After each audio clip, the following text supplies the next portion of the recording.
Greetings and salutations, everyone, live from the Uchi's room here on the dark side of the moon. This is Oblivion Unchained. Yay, we're back. Yeah, we had a couple weeks off. We had some personal stuff to take care of. I had to take, last week, I dropped my son off at his first week of college. And he's already back this weekend because he only goes to school Monday through Thursday. And he gets a 5-day weekend because of the holiday here in the U.S. I won't bring it up because we do have somebody from the USB here, otherwise known as Great Britain. No offense, Si. but on behalf of all of us Americans.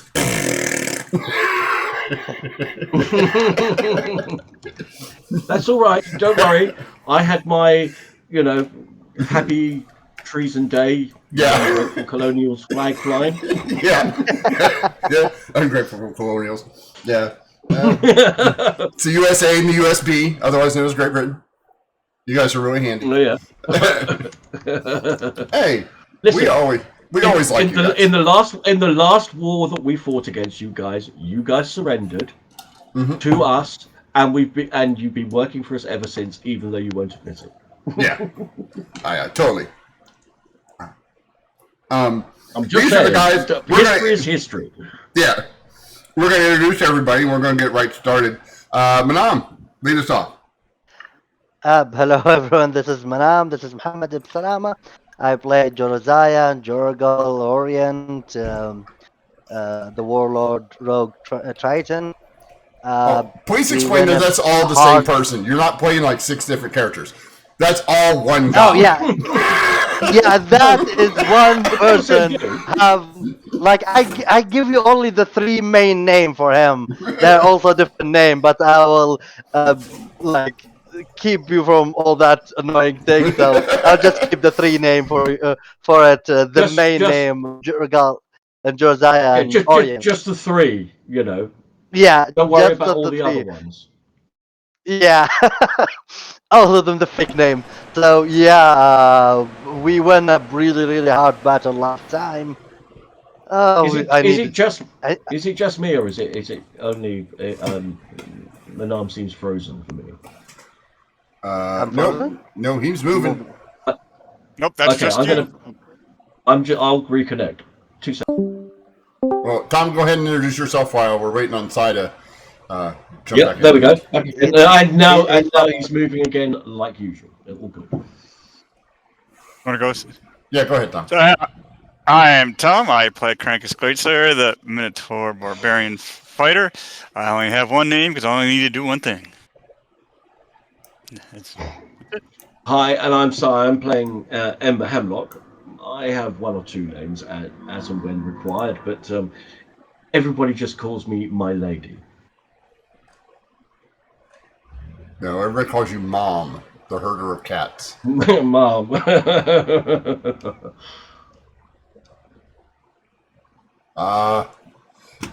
My mouse is giving me crap again.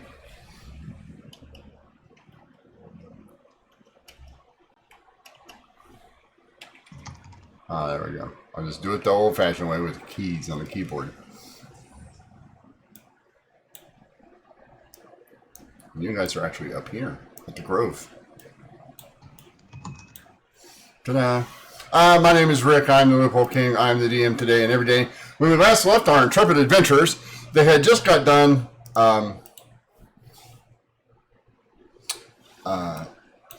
finishing up, taking care of Uncle Yancy Ben.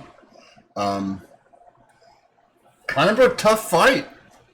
Kind of a knockdown, drag out kind of thing going on. You can see the Ember actually took some damage. Krankus and I think Krankus and Jorah, between the 2 of them, took about 12 Embers worth of damage. At least I get the end slap on him. Yeah. I have a slap. Yes, you do. I had. Yes, you did. And then you guys arrived where the temple was, and I made a mistake. I'm sorry. That one did not appear here. That one did appear actually over here. at the edge of the Ashwood Forest over here. Yeah. You teleported right back to your loving abode, where Casmi was. Yes, I agree. Where Casmi was there to greet Jorah with a big hug and a kiss. Awesome. And Hug back. and you also noticed Yep. that standing kind of behind Casmi is the Right Honorable Captain Gripes. Ah, Captain. Cap. Very good to see you, sir. Oh, it's very good to see you as well, my lady. Casmi looks a little as you give her a hug and she kisses you. She kind of stands back. You notice that as you kind of like grasp her shoulder, she kind of winces a little bit. You can tell there's a big bruise on her arm. You see there's a couple of cuts and scrapes. Grimes looks as posh as he does normally, except for the fact that his coat is missing a sleeve. He's got a huge claw mark down the side of his arm. He's got a puffy lip, which where he normally smokes his pipe out of the right side of his mouth, he's kind of got it hanging out of the left side this time because his face is a little swollen. It looks like he's got it there's quite a bit of blood and looks like they've been through a ringer. You also notice Ember. Everyone's passive perception is high enough to notice the burn marks on some of Casmi's clothing and the feathering around his hat is singed. Around his hat is quite singed, and so is some of his some of the finery that he wears. Like the ruffles in his shirt. Like he's wearing like a breastplate, but underneath you can see the ruffles have been singed. Looks like Mom put up a hell of a fight, but did not get the best of them. Casmi, did you jump in a volcano? No, it was a burning forest, but I mean, there was lava nearby. I'm glad that you win the battle, Casmi. Is everything okay with you? Oh, everything's wonderful. And you kept your promise. You came back. I will keep my promise. Smile to her. And I totally forget to tell Amber, and I'm not saying that out loud, but I remember now. Casmi already sent me a message, but I didn't tell anyone about that. Mm-mm. And Ember saw something and hasn't told anybody else about it either. Yeah. Sorry, what was that? Remember the vision that you had? Oh yeah, but that's for later. Thanks for That's for later. Everybody always like, I have some important information that we'll get to in a month or two. I promise. No. Well, hey, listen, I haven't had a bath yet. All right, let's just get our priorities straight. So how did I'll ask Casmi, how thing happened to your side, Casmi? You did not, and I point did Captain assist you with your endeavor? Oh, yes. The captain and his lovely crew who are not here. He goes, oh no, they went back to the ship. They weren't sure that there would be enough rum here to soothe their nerves, so they decided to, drink all of my rum again. Okay. Captain, you'd seem, I point to his side face. Did you get punched in the face? Oh, I did. I did indeed. Funny story about that.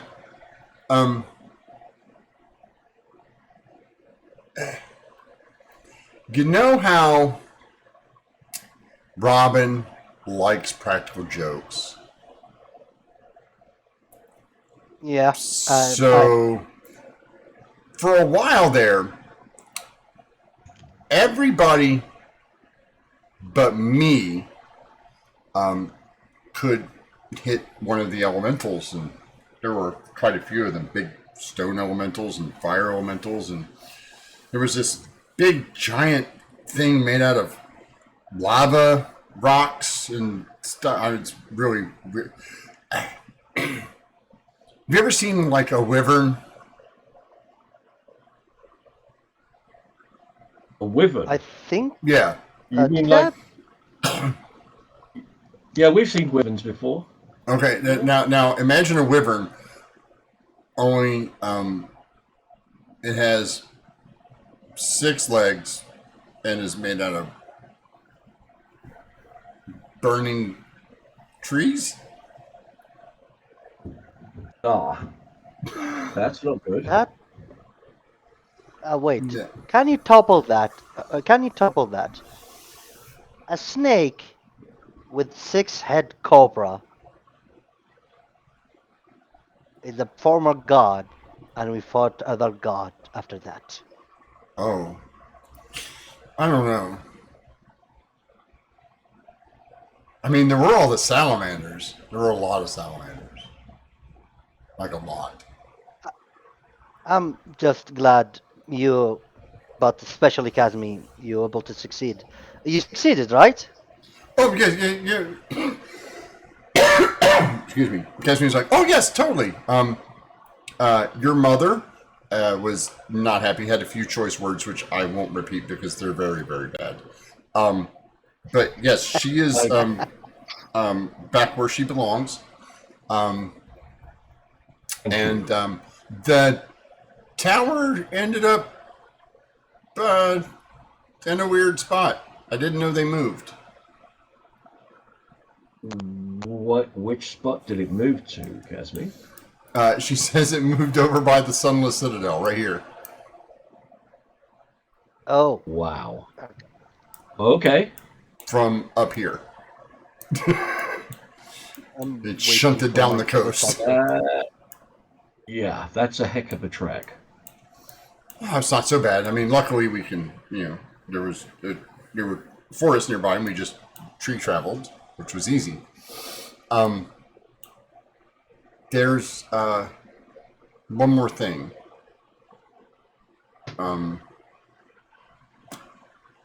Selosana says that we're going to need to talk to her and Nadara in the morning once we rest.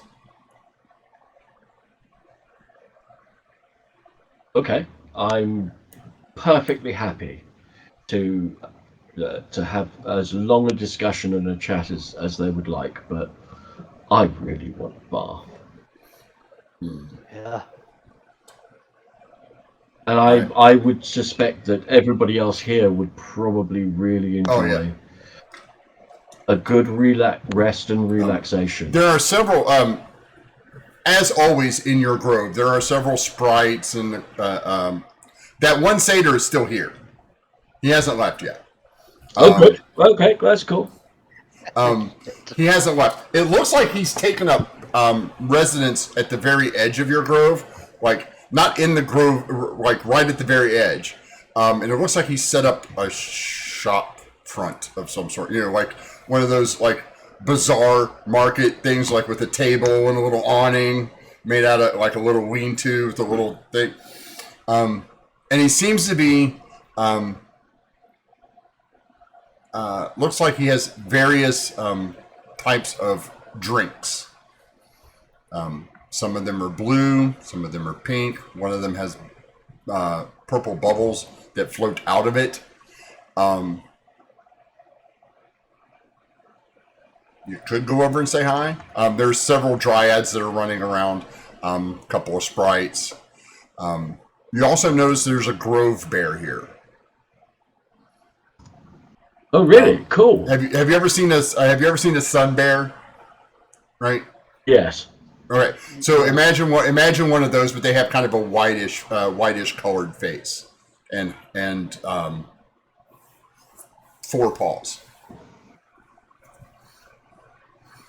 And he seems to be lounging Wow. right up against the tree, like right to the entrance of the where the doorway would be, and he's just kind of lounging there. He looks like he's very content. He's kind of snoring. There's a couple of rabbits running around. Par for the course for your grove. Mm-hmm. But other than that, it seems uneventful. Okay, that's excellent. I'm going to head for the nearest hot spring. No, that'll have to be inside your that'll have to be inside your paradise. There are no hot springs here. Okay, well, there is a cool stream here. There is a very nice stream that runs through here, but not a hot spring. But no. Okay, well, that's absolutely fine. Paradise it is. Anybody else who wants to come is more than welcome. Casmi, Captain, Jorah, and of course Crankus. Everyone who wants to come in is more than welcome, including wildlife. Yeah.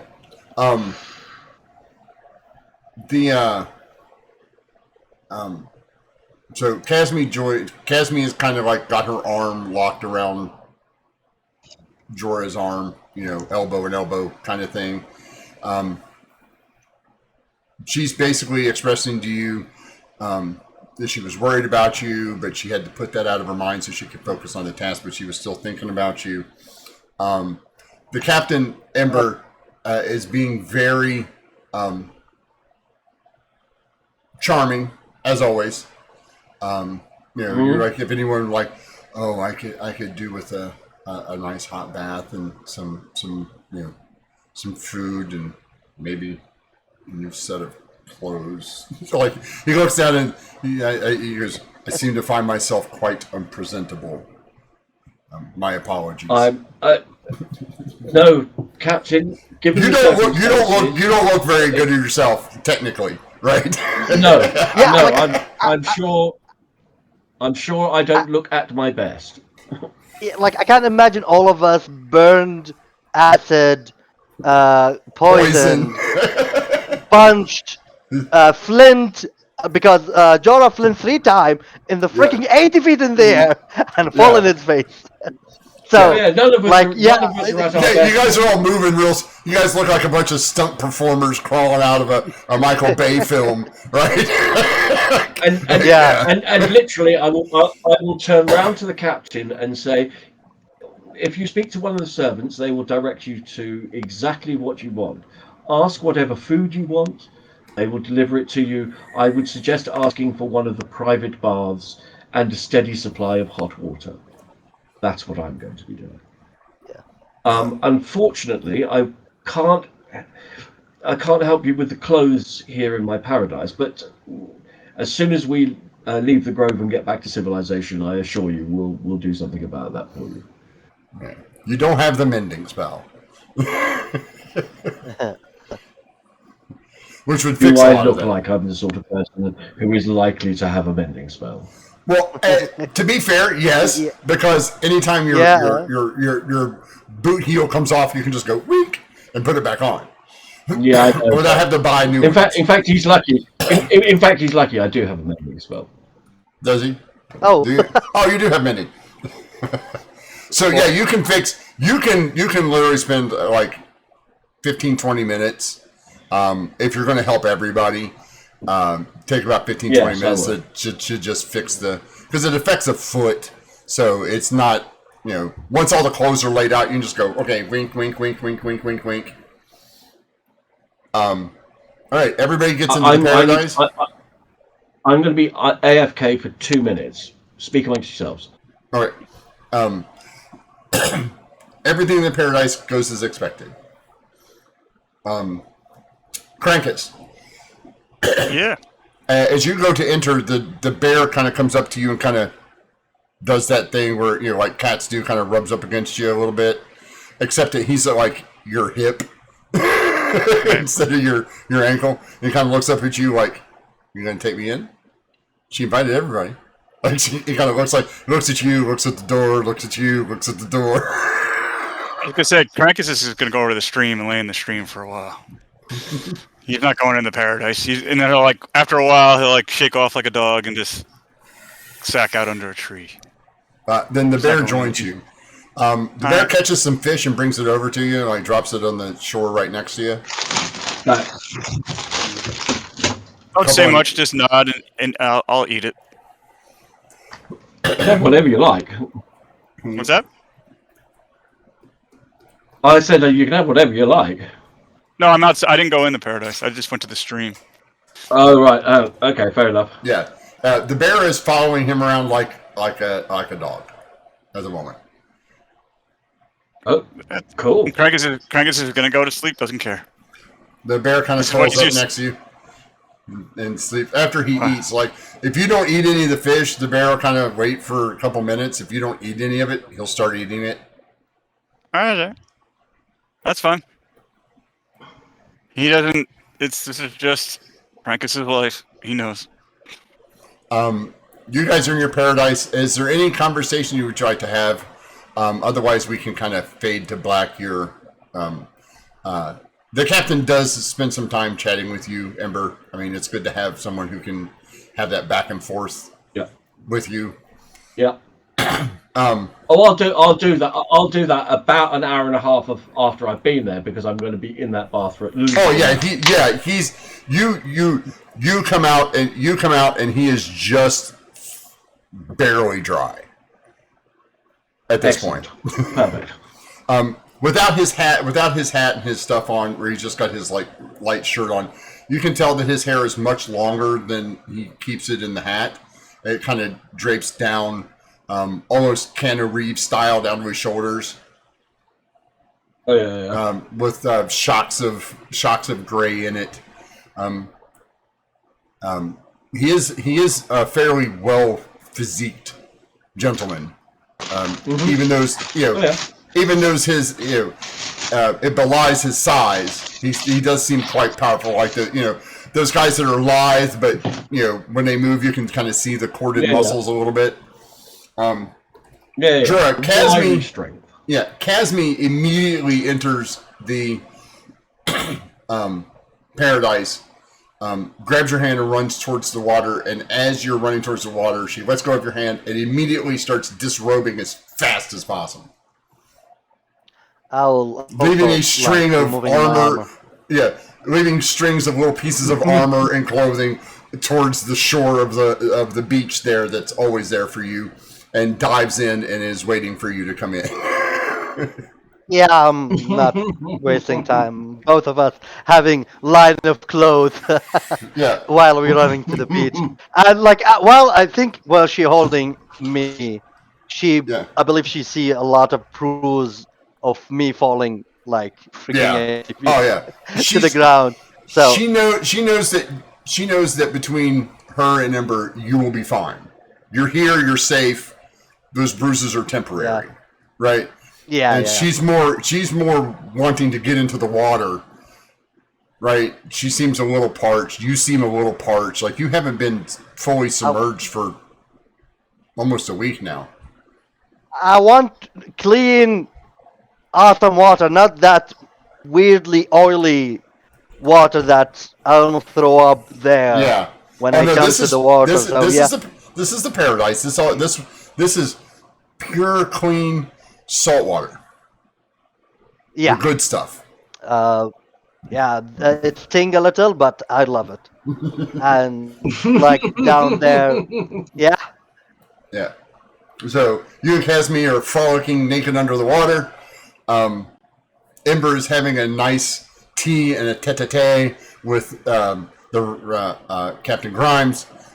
He does seem to be a tad more, how should I put it, forward this time, Ember. Oh, yeah. Good luck with that, son.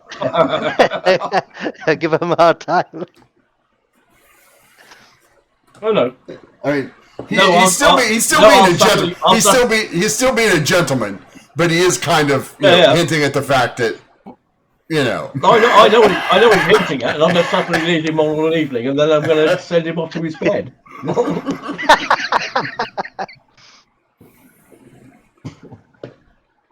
He's getting nowhere, son. The woman of his dreams is unattainable. Yeah, maybe if you'll pardon the pun, at the climax of the campaign, we'll talk about it. I mean, Until then. well, you can understand his. I mean, for him, like winches are a dime a dozen, but someone who can hold an actual conversation and hold up to the standards that he has, that's oh yeah, absolutely. The night goes uneventful. The night goes uneventful for those of you inside. For the one of you that is outside, about 1 o'clock in the morning, Krankus, your senses kind of tingle a little bit as you feel a presence. The bear is already. But you look up and you see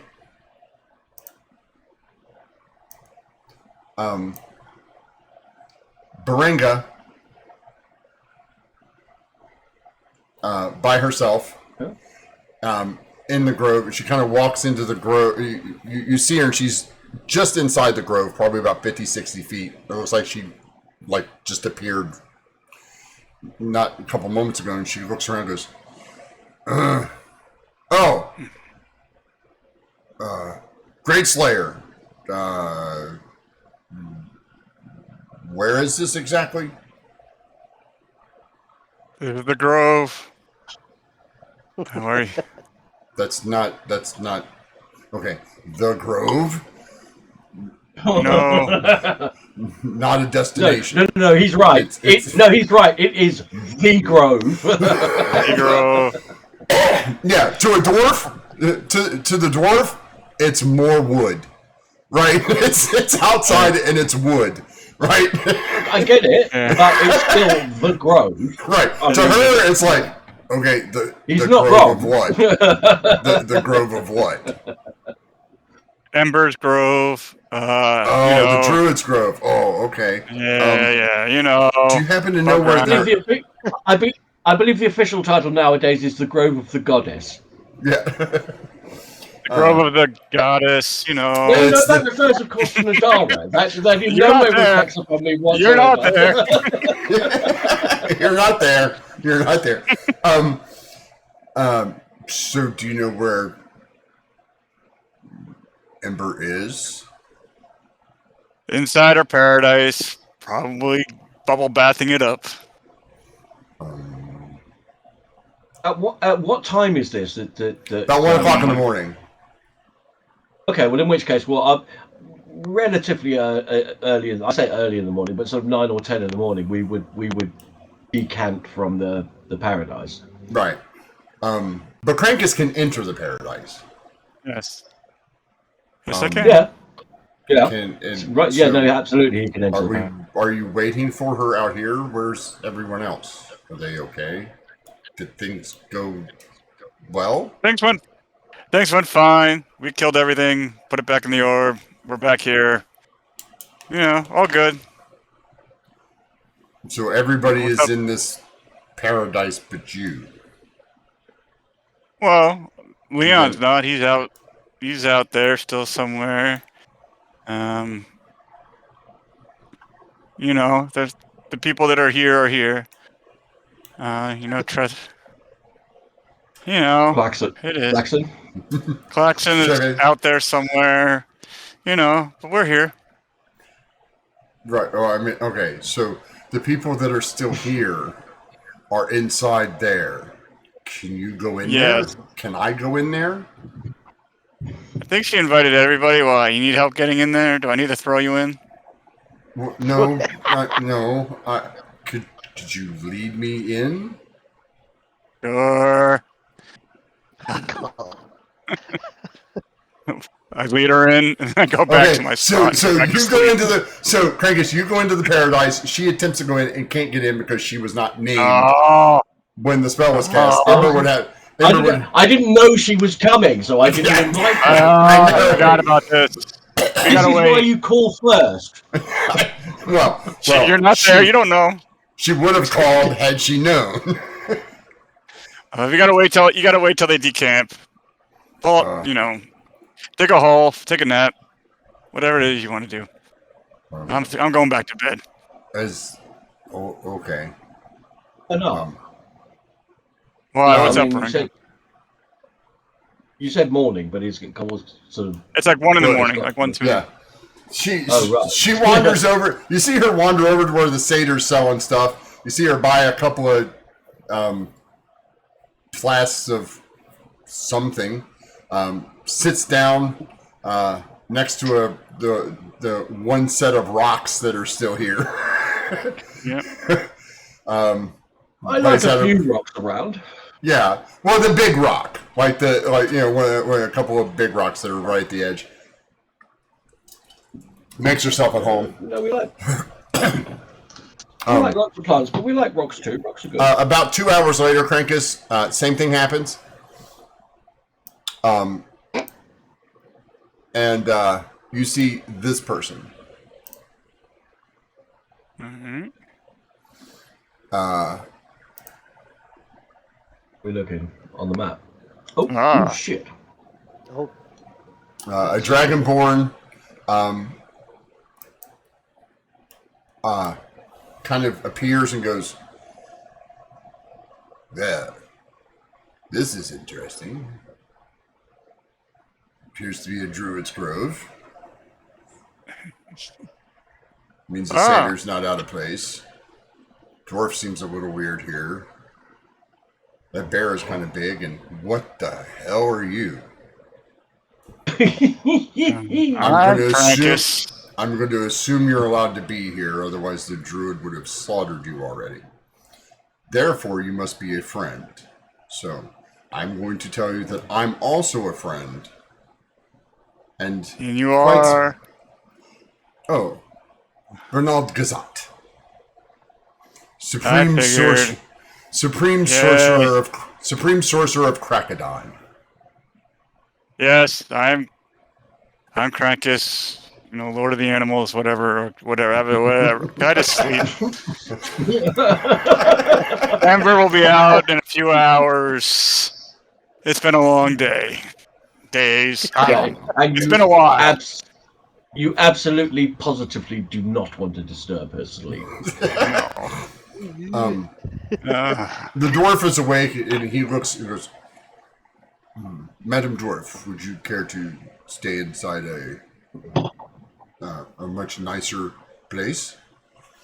Yeah, why don't you two figure something out and chit-chat for a while? And she says, "Well, she goes, I'm doing okay." And he goes, "Very well." And he sits down and casts a ritual. Krankus, you recognize these words. Like, you don't know the words, but you recognize the words. It's a tiny hut. Yep. That's too small for me anyway. He invites the dwarf in, and she's like, "Yeah, it seems, inside is better than outside." So she comes in. Right? If I remember correctly, Leon used to sleep on top of mine like Snoopy on top of his kid. yeah. Yes, he would. Yes, he did. Because he didn't want to be inside. Just to spite you. Just to spite you. I feel Crank is so that little much of gaining one more rage if someone wake him up again. Close. Yeah, well, you're the one that slept outside. I'm very surprised either, buddy. You're the one that slept outside, buddy. So morning comes, everybody get a long rest. Yay! Okay. Oh. Long rest. We get half dice, right, King?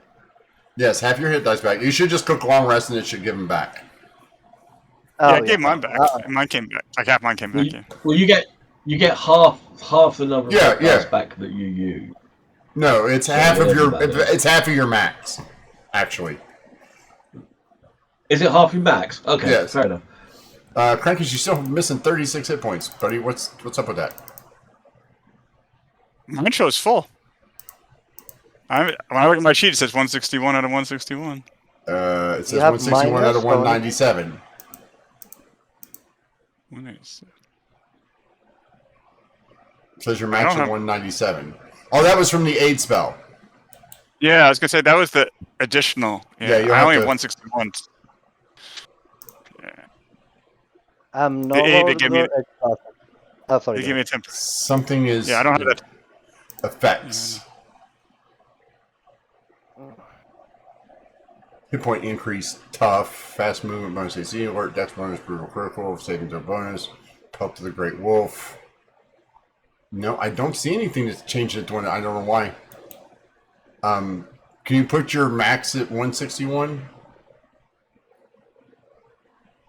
That's what mine says right now is 161. I don't have anything. For me, it says 197. Mine says 160. Mine says 161. Reverence or defensive fighting, life smart pound. I genuinely thought you had a few more hit points than that. It just seems like that because of the rage, you know. No, I know. I know you tank an enormous amount, and you've got abilities to get you stuff back. For some reason in my head, I thought you had about 200 hit points. Why does it keep bringing up Arcane Warrior in defensive fighting? It keeps saying, what the hell is wrong? I have no idea. Yeah, I click on Krankus's. Okay, Krankus, I'm going to delete your token here. Yeah. Whatever, just let me sleep. Too much. Just...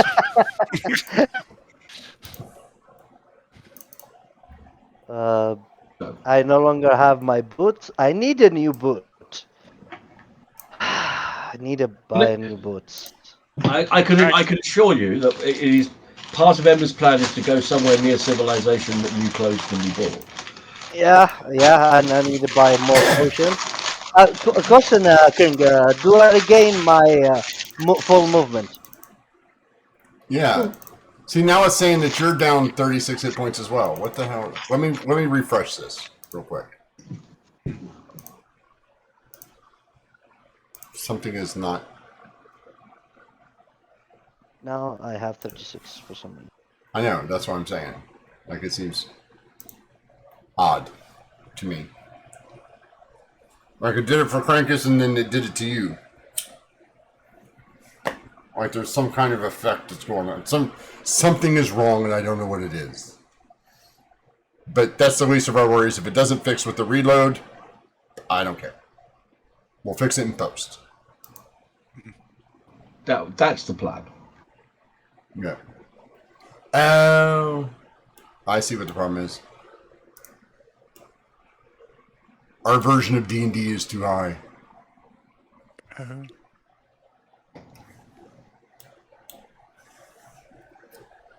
So they upgraded the D&D SRD higher than some of the stuff we're using supports for some stupid reason. The SRD and the official rules have not caught up to each other, so that's part of the problem. So, yeah, I think it's the aid spell. Didn't you guys cast aid? Because I think that's the issue. Somebody, yeah, I know I got temporary. My max went up for the fight. Yeah. I forget why. I think Jorah cast aid at one point, didn't you? Yeah. Yeah. Do I have aid? I don't remember having aid. Oh, wait, give me a second. No, I don't have aid. I have Somebody plus. did it. Somebody did. Or something That's like that happened. That is what's her name again? How to pronounce it? Baringa? Yeah. Baringa. Yeah, she cast aid one time. Yeah. I don't know. Maybe it's stuck. Doesn't matter. We all know what everything's going on. I'll fix it. My it hit point did is not 199. I have to take off your exhaustion for some reason. It didn't clear it. No, it did. Okay, cool. So you guys exit the paradise and notice that there's a tiny hut there. Silvery, looks like it's got little electrical sparks kind of shooting around it. Ember, you know this is just for effect, that it's not actually electrified. Yeah. Nice touch, though. I like. I like the creative. And as you exit, you hear, "Oh, my word. Very well. Excuse me, kind dwarf woman, Baringa, is it? I believe that our hosts are awake." And he exits and the dome comes out, and you see the gentleman that I showed you. He's dressed in robes. He has a long sword across his back. Greetings. I would assume that Greetings. you are Lady Ember. Yes, indeed, I am, and I'm addressing. Oh, sorry. He's the champion of Cracodon. I'm Renaud. I am Renaud. He does a sweeping bow. I am Renaud Gazat, Supreme Sorcerer of Cracodon. I will hold my hand out and allow him to kiss it. Oh, he does. This shit goes. He does quite. He does. Quite gently. Mm-hmm. Well, it is a pleasure to meet you. And you see Baringa there too. She's like packing up her roll. She goes, "Hello, champion." And a pleasure to see you as well. It's good to see you. Are you in fine fettle? Oh yes. Master Crankus is still asleep. I dare not wake him. He seemed a little grumpier. But his information was quite helpful. The burial grounds were exactly where he said they were. Aside from some modifications, everything seems to be going quite well.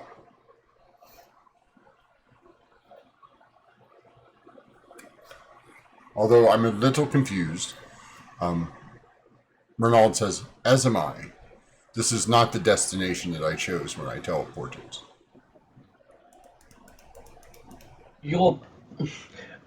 I've discovered that some of the elder gods have a way of engineering things to work out in the way that they want them to. Oh, well, yes. Cracodon is not subtle. So, I would assume this was one of your deities. And Casmi runs up and goes, yeah, that was probably Selosana. She's the goddess of travel. So anytime you travel using any kind of method, she kind of can alter that. Terribly sorry if you had something important to do, but I was told that her and Nadar needed to speak with us. I didn't know she meant all of us. Sorry about that. I'll look to No, any champion of the elder gods is welcome to visit my grove. I'm happy to see you here.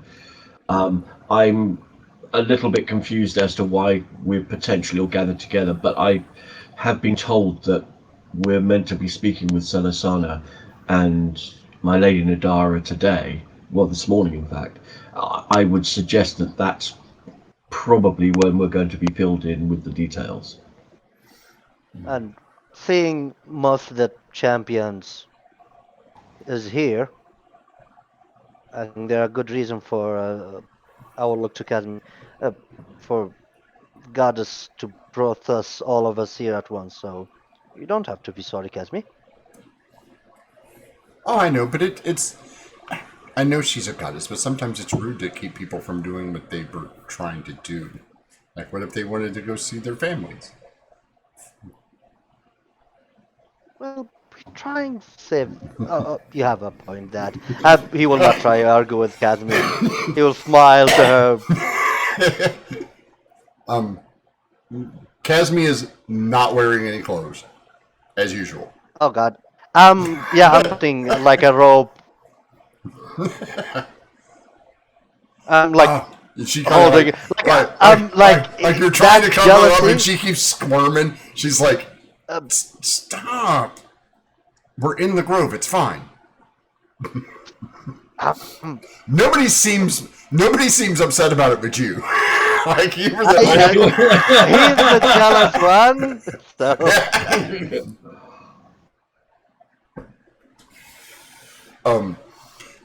she's like, well, we should probably eat, and I'll go wake up Crankus.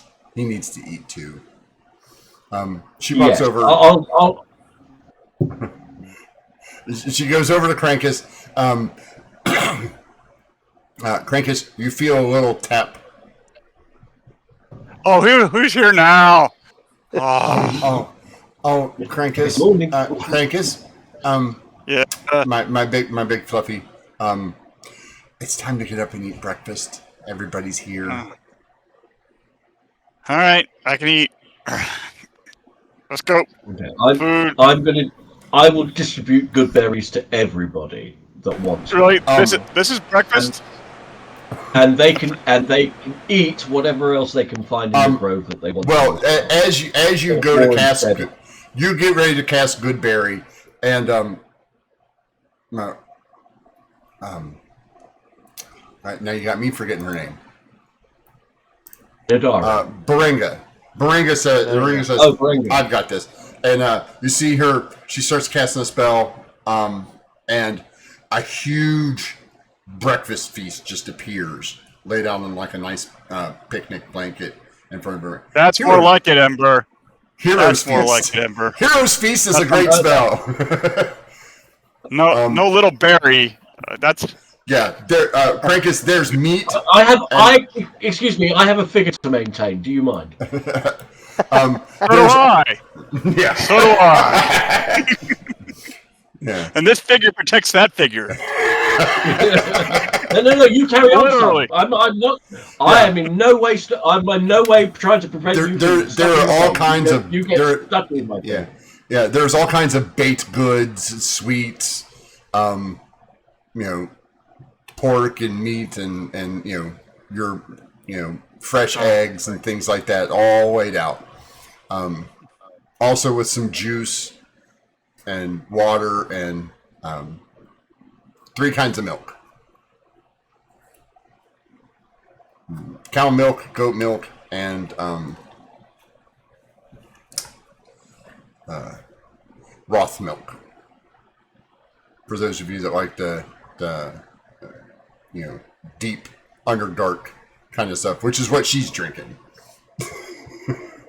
Crankus, you've had Roth milk before. It's very thick-ish. Very good. Sticks to your ribs. It's the sort of beer they serve by the slice. It's not beer. It's milk. It's milk. It's close. It would be kind of like having like blended cottage cheese. Mm-hmm. Crankus is just having it all. Crankus is just like, I'll have some of this Having and it some all. of that.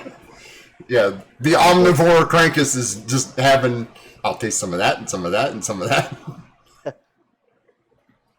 Crankus is going right to left. That's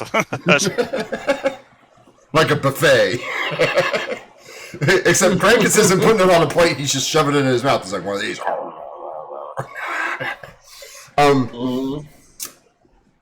Renaud says, well, I'm quite pleased to meet the other champions. Let me see. I would assume that you're, since Casimir, was it? You're for Salosana, and it's not hard to determine that Lady Ember here is for Nadara. I would assume my dwarven friend here is for Thormodin. That leaves the 2 of you.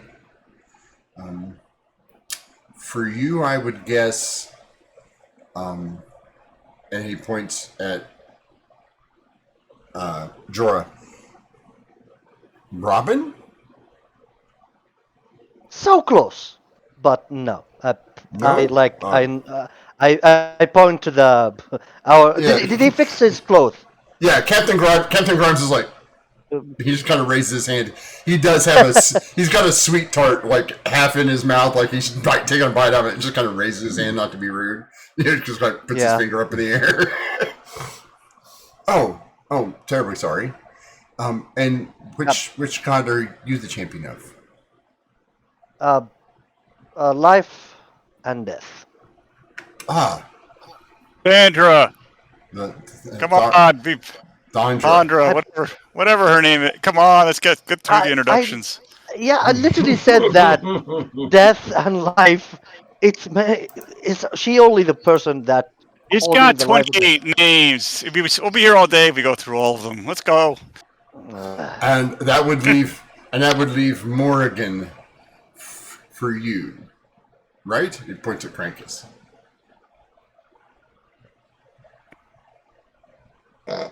Am I Morgan? I don't know which one I am. No, Morrigan the Bloodsaint. No. She's the one of Tempest and War. Well, probably. Yeah. But no, he hasn't been chosen. It's the Haven't Animal been Lord. chosen yet. No. I'm just the Animal Lords, yeah. Yeah. Oh, the Animal Lords. You say just that, you know. I Pick 'em am up, the boy. Animal Lord, yes. Yeah, and Craig is like Animal Lord. Craig is like, I'm for Animal Lord. Yeah. Animal Lords. The cool one is the animals. Big chunk of animal falls out of my mouth. Yeah. Oh, well, that is interesting. I had not heard that they had taken an interest. Very well. Not to admire. Well, I guess we're. Man, he seems to be eating quite sparsely, right? Like just a little bit, kind of like you are, Ember. Just a little bit of this and a little bit of that, not overindulging in any way. Yeah. Manam, give me a perception check. Okay, I'm no longer exhausted, so I will roll with advantage. That's still 20, 36. So you notice he's wearing like leather armor underneath his robes. And while he does have several spell pouches and stuff that you would normally see on a spellcaster, you also notice he's got quite a few randomly hidden, what quote unquote hidden blades on him. Okay. Does that remind him of himself? Kinda. If you weren't you, these would be completely unnoticed, right? Yeah. Like he's got one in his boot. You notice like there's some sort of weapon underneath a couple of the spell pouches he has on his side, like it's hidden by the pouches. It's got a hilt to it, but you're not kind of sure what weapon it is because you can't see the rest of it. You notice the big longsword that's kind of like prominent, and it has as he's walking around, you can tell that the top of the blade, the very top of the blade, doesn't quite sit into the sheath. You can see it has like the beginnings of runes carved into the blade itself. And I believe, I don't know if you can notice, because one of the weapon is impossible to be noticed, that his belt and his back, and the other side there, web and grazed in the side, and Talon blade somewhere hidden on his like a sheath in his thigh, but hidden. But looking at him, like I will like the moment I noticed that, I will look to him and said, "First, do you want me to call you Sir, Lord? I've met a lot of people." Renault is fine. I didn't mean to make that check. You went to do this one. Renault, if that's okay to ask. Well, you got a 1. Yeah, I feel bad for him. I looked to, if that's okay to ask you, just to learning about yourself. Renault is fine. We're amongst friends here. Well, you seem a caster, but seem very good hiding your weapon. You seem Oh, a sword yes. caster? Yeah, I'm a blade singer. Mhm. See. Joy, give me an Arcana check. Ember as well. Krankus, can you give me a history check?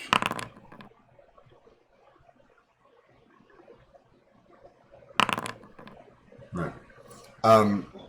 Krankus, you've heard of them. You never had to face any of them in the pits. They don't normally last long because while they do get to wield a little magic, they're not allowed to use like fireballs and crap like that. So they don't normally. Shadow blade, everything else. Yeah, they're not. The stuff that they can do without their magic is limited. The two of you, however, know for a fact that one, blade singers are rare casters, super rare. Two, you've never heard of a non-elf being a blade singer, not ever. And this gentleman is clearly a dragonborn. Can I make? I think it is instigation or arcana to see if he's have like a disguised self. Sure, To go ahead. see. Okay. It is arcana or investigation. I think it's Investigation. Yeah, I have good one.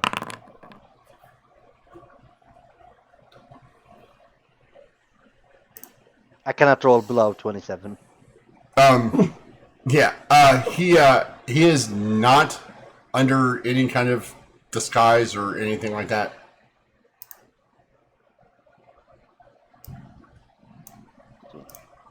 Like pointing out, like plate singer. Isn't that Elven heritage? Oh, Like yeah. descended. Normally, yes. But well, it's quite a long story. I bet it is. Yeah, I don't want to make my point to Krankis fall asleep. So I will love to hear the story, but will be later on. Uh, but that's quite interesting. A plate singer. I never met one in real. Question: did Josiah met plate singer before Elf in his memory? Oh, yes. Absolutely. Dastardly little bastards. You think you're going up against a scrawny little mage, and then they're hard to hit, and they're Fast. they're Can't, fat, they're nimble. You know, they've managed to figure out how to use spells and their weaponry at the same time. They're very formidable foes if they've been trained properly. yeah. And he definitely looks like he's been trained properly. Yeah.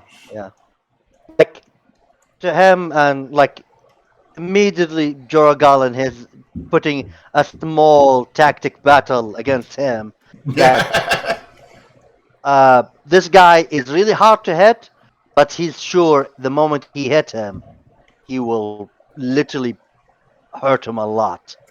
But at the same time, he Uh-huh. need to be careful with the spells because he's a caster.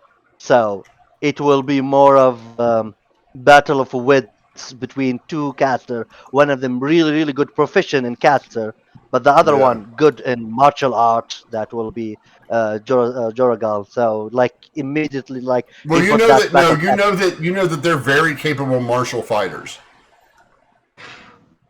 Yeah, but They're usually I very mean good swordsmen. they're good, but I'm talking about because I'm saying Joragal is not just a swords or a martial art; he's a warlord. So Oh for yeah, Well, tactical, he's a smart bunny. I yeah. think Tactically this guy more speaking, smarter. Yeah, I think Hmm. technically this guy will be smarter. I believe so.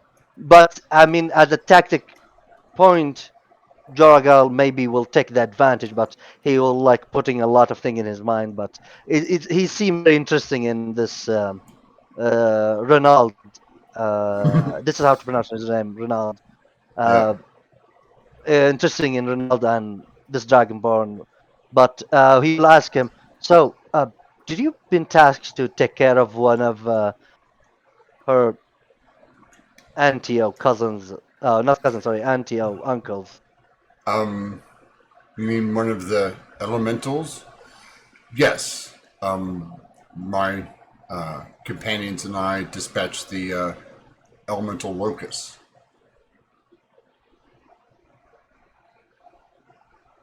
So, Arcana checks for everybody who wants to know what that is. yeah, I will do that Mhm. also. 28. That's a good roll. Um, I've got Jorah gets advantage it. on those. Oh, then roll it again. Okay, now you know. An elemental locust is basically, think of an elemental that's comprised of all of the elements. Oh wow. Slozakar. Chaos.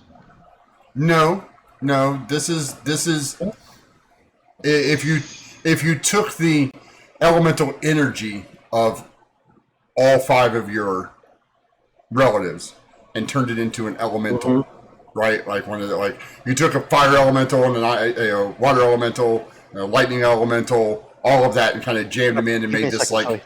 kind of elemental hodgepodge. Mm-hmm. That would be what he's describing. They're Okay. very powerful. Yeah, I bet. However, especially, and they're very powerful against most spellcasters because they have resistance to most damage types, right? Like any of the elemental damage types, thunder, lightning, you know, fire, cold, all of Usually. that stuff. Yeah, Yeah. just it has no effect on them at all. So you got to get really creative with them. Mm-hmm. A king? Yes. Can we take a break for 10 minutes? My father, his electric chair stopped in the road. I need to go get him. Oh, sure, no problem. We'll take a quick 15-minute break. Um, Tom, is your vehicle ready? I will call and see if it is, and I'll let you know. Okay, So, no problem. Right. Okay, sorry All right, guys. 15 everyone. minutes then, folks. We'll be back in about 15 minutes. Yeah, all right. sorry guys. Thank you. Right, see you Not a shortly, problem. fellas. Oh, no problem.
I'm here. Okay, we're back. Crisis averted. Presents. Prison. Right, there we are. Mm-hmm. Let's see, where were we? You were discussing the Blade Singer. Yeah, with the drag, Ronald. Yeah. As you guys are finishing up, the leaves on the tree, Ember, Yeah. start to shift and form that Four Seasons coating from it would be counterclockwise. It would be summer, spring, winter, fall. Yeah. Right? And as soon as I start seeing that happening, I will point out to people, I think we might be visited shortly. Yes. You can feel the power well, and everybody, all of the spellcasters can feel this kind of power well up. Krankus, you get a sense of unusual calm amongst the animals that are roaming around, because there are a shit ton of forest creatures that are just scurrying to and fro, and you got your rabbits, your squirrels, your chipmunks. There's like a hedgehog over in the like a groundhog over in the corner. Little birds and everything, and everybody just kind of like calms down, and the noises kind of start to calm down. And to your ears, you're like, oh, everybody notices something. Okay, your ears are like, wait a minute, everybody's shutting up. Like even the insects are like, maybe we should be quiet when Mom shows up, right? Yeah, Mom's showing up. As several of the dryads and stuff kind of clear away the picnic stuff and scurry off with it, you look around and it seems like all of the creatures have moved out of the grove, like moved to the edge, like out of reverence, right? And you see a face, an older woman's face appear on the front of the tree. Oh. And I will bow to her. Most of the other Grimes kind of tips his head, tips his head a little bit. The rest of them, obviously, Casmi kind of does the whole, on her knees thing, where she normally sits on her knees anyway, so she just kind of bows her head. Berenga does the same thing. Renald does a flourishing bow and waits until they're spoken to. What about you, Jorah? Jorah will do the warlord thingy, like giving that salute, army tactic thing, and give it like a shoulder bow. When you bring your arm up, to do that, you notice that glow is back from your shoulder all the way down to your hand. That spectral arm, like, you look over and you can see that all the metal, as you look around, all of you are kind of like, oh, okay, Jorah, way to go. You notice that Berenga's shield and hammer are kind of glowing in this kind of a dull red, like forge heat kind of thing, like chark, like coals get. The most... oh, yeah, go ahead. Because Jorah wearing that black golden armor. So I can imagine the golden part start glowing when you say that. Yeah, you see the spectral, like the spectral hand.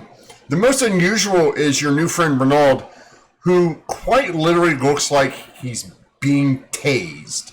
Like there's just little sparks of electricity just coursing around the edge of his scales, kind of like it's like it would it like traces the little sparks, kind of little electricity lines, kind of trace the outline of all of his scales on his body. and you can feel like the static. The only one that doesn't have some obvious thing is Captain Grimes. Rob. Yeah. That's right. And an image of a well-traveled young elvish woman appears right next to the tree. I wonder who that could be. I can't guess. She's wearing quite like if you were to describe Traveler's Pack A with Traveler's clothes from the player's handbook, that's what she's wearing. But again, it's more of a ghostly form. You can't really make out her face. It's kind of an elvish kind of thin, high cheekbones kind of thing. Darker skin. It looks a little weathered, like she's been traveling quite a bit. Right. Okay. Fair enough. And she begins to speak to you. Champions, it is good to see you all have survived your first trials. Unfortunately, some of you may not survive what comes next.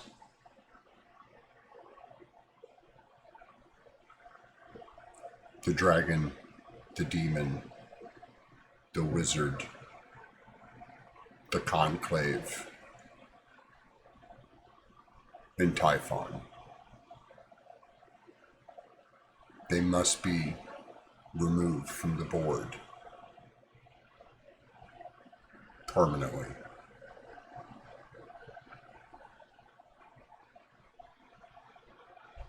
Right. This will not be easy, but it will require the power of all of you to defeat each of these. Although you've had your companions in the past, they will be unhelpful and a detriment to you going forward. This is your new companions.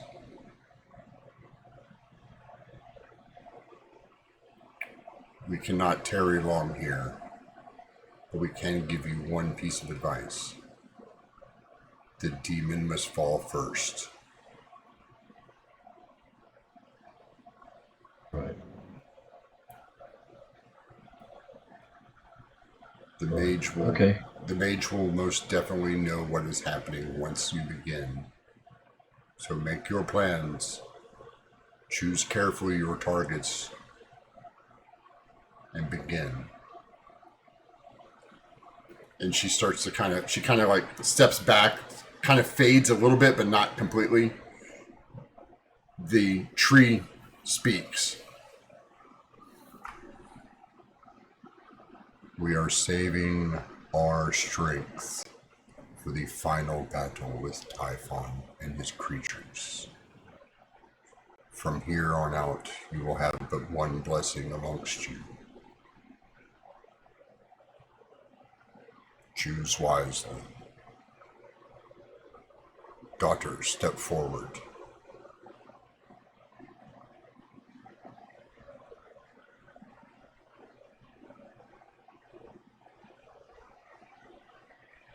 I step forward, or if she's asking me to step forward, I'm stepping forward. Yes, she said, "Daughter, step forward." Yeah. In which case, I will step forward to wherever she wants me to step forward to. Yeah, basically, you guys. I assumed you guys were all kind of standing in kind of like a semicircle around you, listening to them talk. You have a choice. You can maintain access to your superior form with added power, or you may choose another form. one that suits your elemental nature.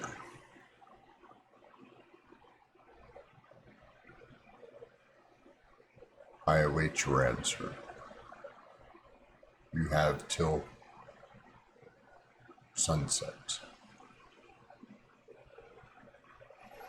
Thank you, and thank you for giving me a little time to think about it.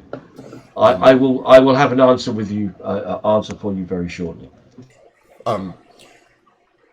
The face kind of starts to fade. You see the trees start to move back. Selosana steps forward and goes, Casmi, have you made your choice yet? Casmi steps up and goes, I have. I choose the wind. She goes, very well. And you see that the hand kind of reach out and touch Casmi on the forehead, gently with the, index and middle finger. And you see Casmi's image kind of start to blur just a little bit.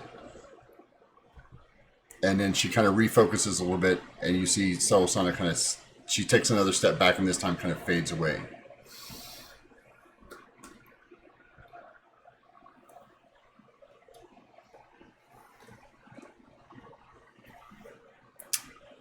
Jorah.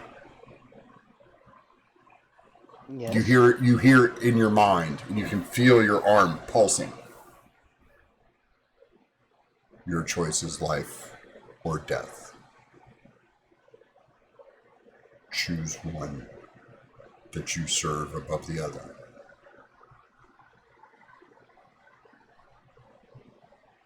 Then your arm stops glowing. Like all that glow stops to go away. You see Berenga kind of kneel. She has her shield in front of her. She has her, like she's got the hammer hilt down so that the hammer is at the top. She's got her shield against it, and you can see her. She seems to be praying, and then the glow goes away. You see the mage, Renald. You see him basically disappear in a bolt of lightning that kind of.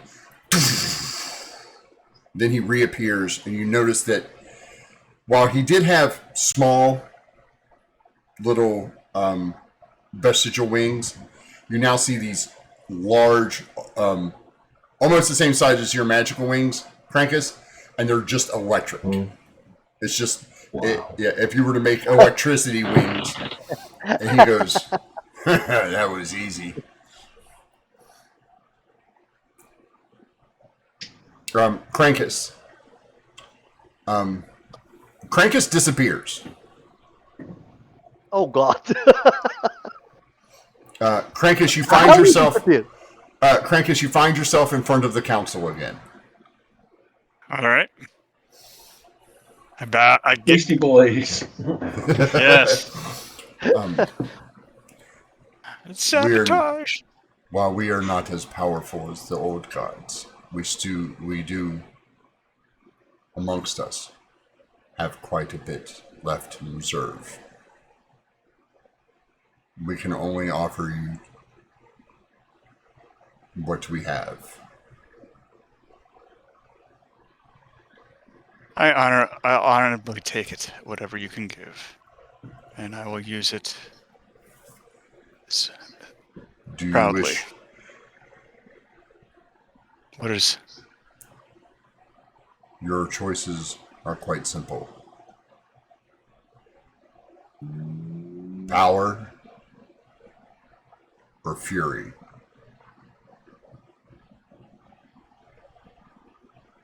I'm sorry. Cunning or fury. And you can tell, like, when he says cunning, all of the cunning animals, kind of like their little thrones, like the little rat guy sitting on his little rat throne, and the snake, and the bird, the ones that are the wise ones, and then the bigger ones like the bear, and the crocodile, and, the raptor, right? The eagle, those guys light up. So your choice is cunning or fury. And we will await your decision. And Krankus reappears. Krankus is only gone for like a smoke. Like he disappears and reappears. You're like you blink and he's back and he's like, and the bear kind of looks at you and kind of sits on its haunches and just kind of stares at you, Krankus, the whole time. So you guys have some discussions to make. Casmi comes over to you, Jorah, and says, I chose the wind because it will allow us to move quicker, faster. I'm not used to this kind of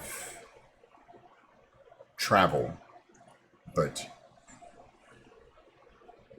it should be helpful.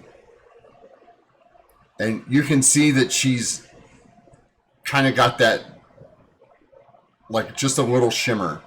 Kind of like when, like the Flash or something, like when the speedsters kind of just vague, which is just like little outline of her, just kind of like. Jorah will hold her hand. You can kind of feel the difference. Like it's not visibly like she's not visibly like shaking, but you can feel the difference. Like she feels lighter. Almost like her touch is lighter. If that's okay, can she make an insight check for Jorah? Okay with you? Yeah. I will make my deception. She failed horribly. Yeah, roll. I smile, like a gentle smile. Just to give you the DM ID, what's the deception for it? When Thandra told Jorah between life and death, that struck him because he always want to be balanced between them, and he believed both of them are very important to be balanced because he feel he will lose himself if he put other above the other. That's what Jorah life until that moment. Now Thandra asking him, no, you need to choose between them. So that's the deception for it. So give the DM the other player. She has, Oh no, Thandra put it to you. Which one do you want to support? She didn't say you had to. Everybody's choosing, but you can say both if you want, or neither. Like you don't have to take it, or I will think about it. Yeah. But at the moment, he will go on one knee, holding Casmi hand, kiss her hand, smile, and tell her, "You are beautiful." Yeah. Now nobody else heard except for Embers. Nobody else heard anybody else. Ember and Casmi, because their gods were right there. The other gods are still not quite as powerful. Still. Right. Okay. Well, I'm gonna say to everybody, I need a little time to think. I think we all do. And then I'm gonna wander. I'm gonna wander off into my grove somewhere. Yeah. Yeah. I'm gonna wander off to the grove somewhere, into my grove somewhere quiet and private. And you can enter the tree. Like the tree is a building. That'll do. And that'll do. I will go into the tree and sit down and have a thinking about it. And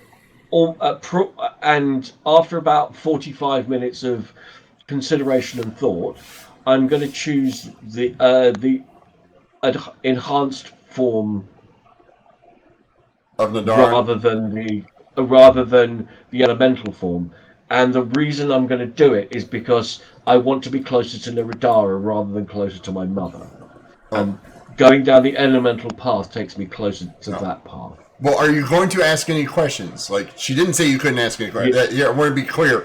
If you want to commune with Nadara, that's entirely, you can ask for clarification. Yeah. Nobody did, but you can ask for clarification if you would like to. Yeah, no, as part of my meditation, I will ask her, can you tell me more? about the choice that you're asking me to make? If you tap into your form that I allow, you will gain considerable more power. It will be enhanced. Your abilities will be increased. If you choose your elemental heritage, your form will take on that of your sire and your mother and those that came before you.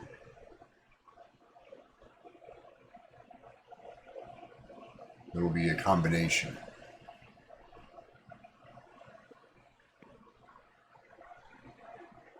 I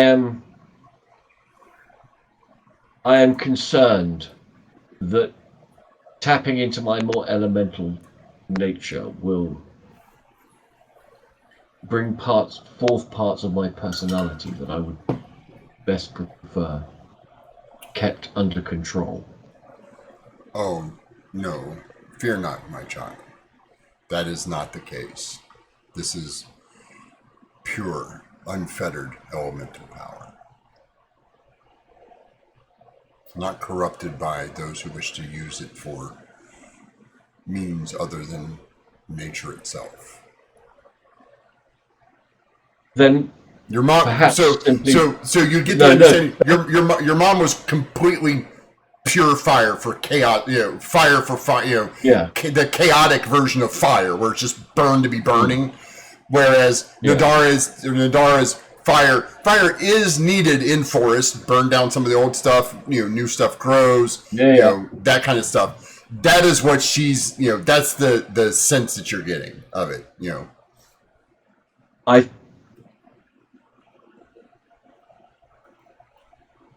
I believe that the enhanced form will allow me to do a better job to support support my friends. Thank you. As you make your decision, you're instantly transformed into your form of Nadara. Let me pull that up real quick. Avatar form. Avatar form. In features. In features, it's under shape of the avatar. Shape of the avatar. All right, awesome. Yeah. It is no longer levitate; it is fly. Cool. With a fly speed equal to your movement speed. Great. Okay. Perfect. The damage dice is no longer force. It is your choice of an elemental type when you enter the form. So fire, lightning, thunder, cold. So the five elemental types. Yep. Yeah. Okay. And the damage die is changed to a D10. Oh, thank you. That's awesome. And it's a number of minutes equal to your druid level. Okay. So that's 2 minutes instead of 1. Huh? Yeah. Yeah. Perfect.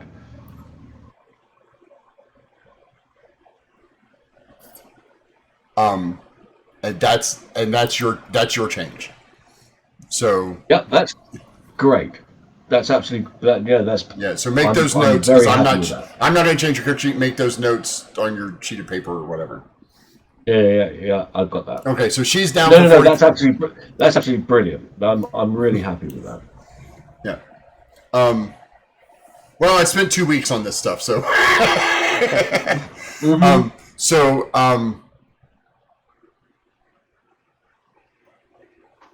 Those of you who are outside still, Berenga is still in prayer. Casmi is with you. You notice that Grimes is kind of walking around, trying to keep his distance, kind of keeping like at 10 feet away, 12, 20 feet away from everyone. And he keeps looking around, right? Like he expects something to happen. Right? Like he's waiting for the other shoe to drop. Yeah. Yeah. So those of you who are outside can see him like waiting. Unfortunately, Renaud will not stop following him around and talking to him.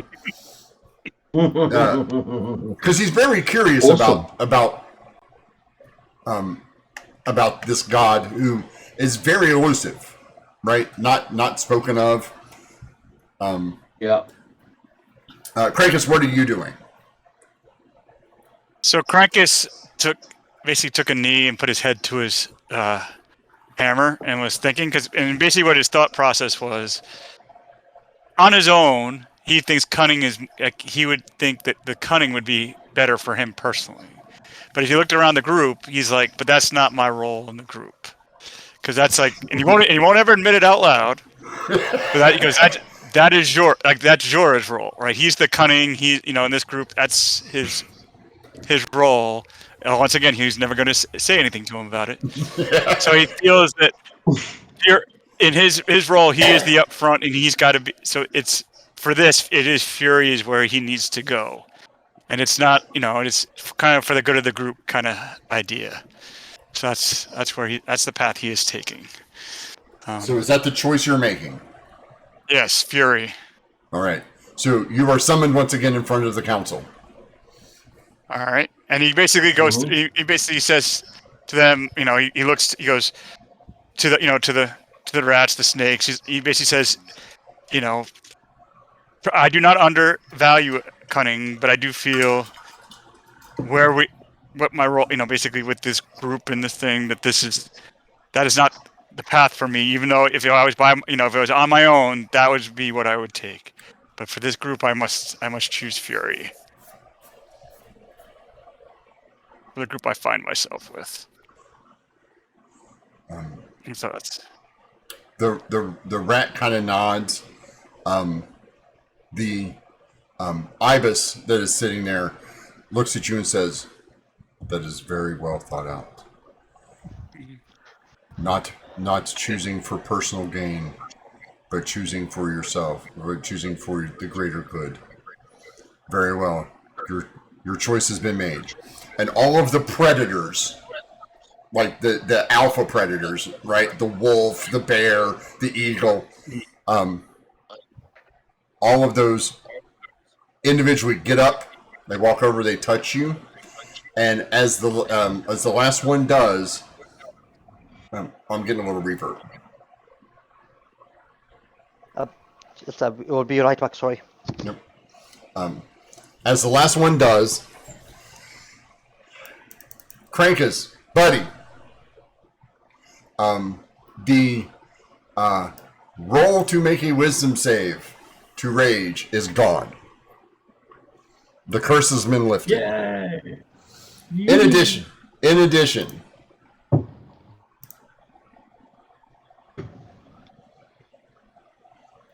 your Call of the Hunt feature, instead of being 5 temporary hit points for each person, it is now 10.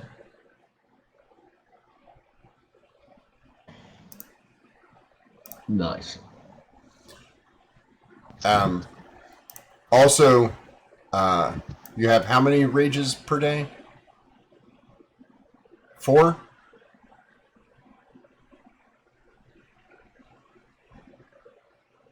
Five. Yeah, 5. I thought it was 5 but 6 at the. Oh, okay. And your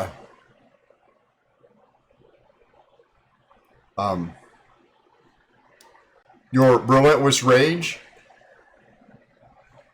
you do not have to make a DC check for the first 2 times it happens.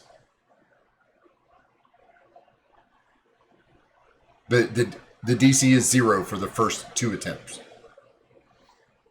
Nice. And then it starts going up. 10. The third one. Yeah, the third one. Oh. In addition, you may want to move your harness gets quite tight for your magical wings because your wings have grown. Whoa.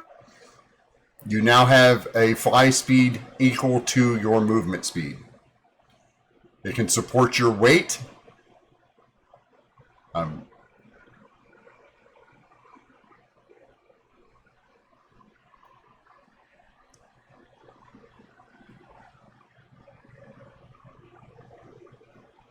and you gain the flyby feature.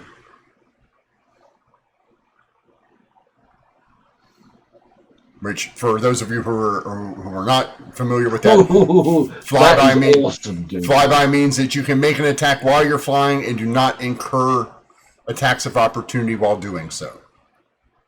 You can thank the winged predators for that. Oh yes, that's so long as you fly out of range, though. You Yeah. don't just sit there. Yeah. You're gonna get hit. You do not, however, have a hover speed. Okay, you cannot hover. You can't just like fly in place. You either have to fly by them and hit them, or fly and continue moving, or land. You don't have a hover. There is no hover anymore. It's really weird. I don't know how they didn't explain it real well on how things do it. So they just had what they did is they added flyby. So that's how you can do it. So there you go, buddy. Yes. Question: if he fly and end up his turn flying like feet in the air, does he fall? No. Flying? He continues flying. It's just that there's no. He can't just hang out at 12 feet in the air and just sit there like flat. He has to be moving. So he can fly in a circle around the guy until he's blue in the face. He just can't. They don't have hover anymore in 5e. So winged creatures can't just hang out in front of you and swoosh, swoosh, swoosh. It doesn't make sense to me, but there's no easy fix for it. So flyby is the way I had to fix it. So now we're left with Jorah. Casmi is by your side. So what do you do? Do you ask her for some space? Do you take her off with you? Smile to her. I think looking at her, he is a little bit conflicted because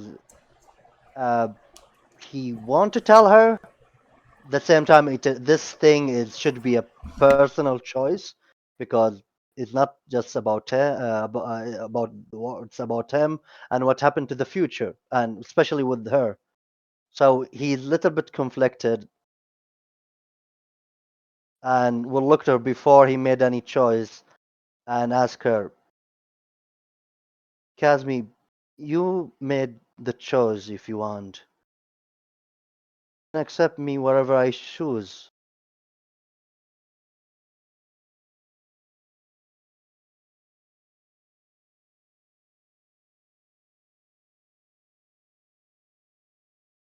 That's a question for Kazmi. Oh, sorry, I was muted. She said, "Of course, always." But can you tell me what choice you were given? My choices were wind or earth. I thought wind would be better.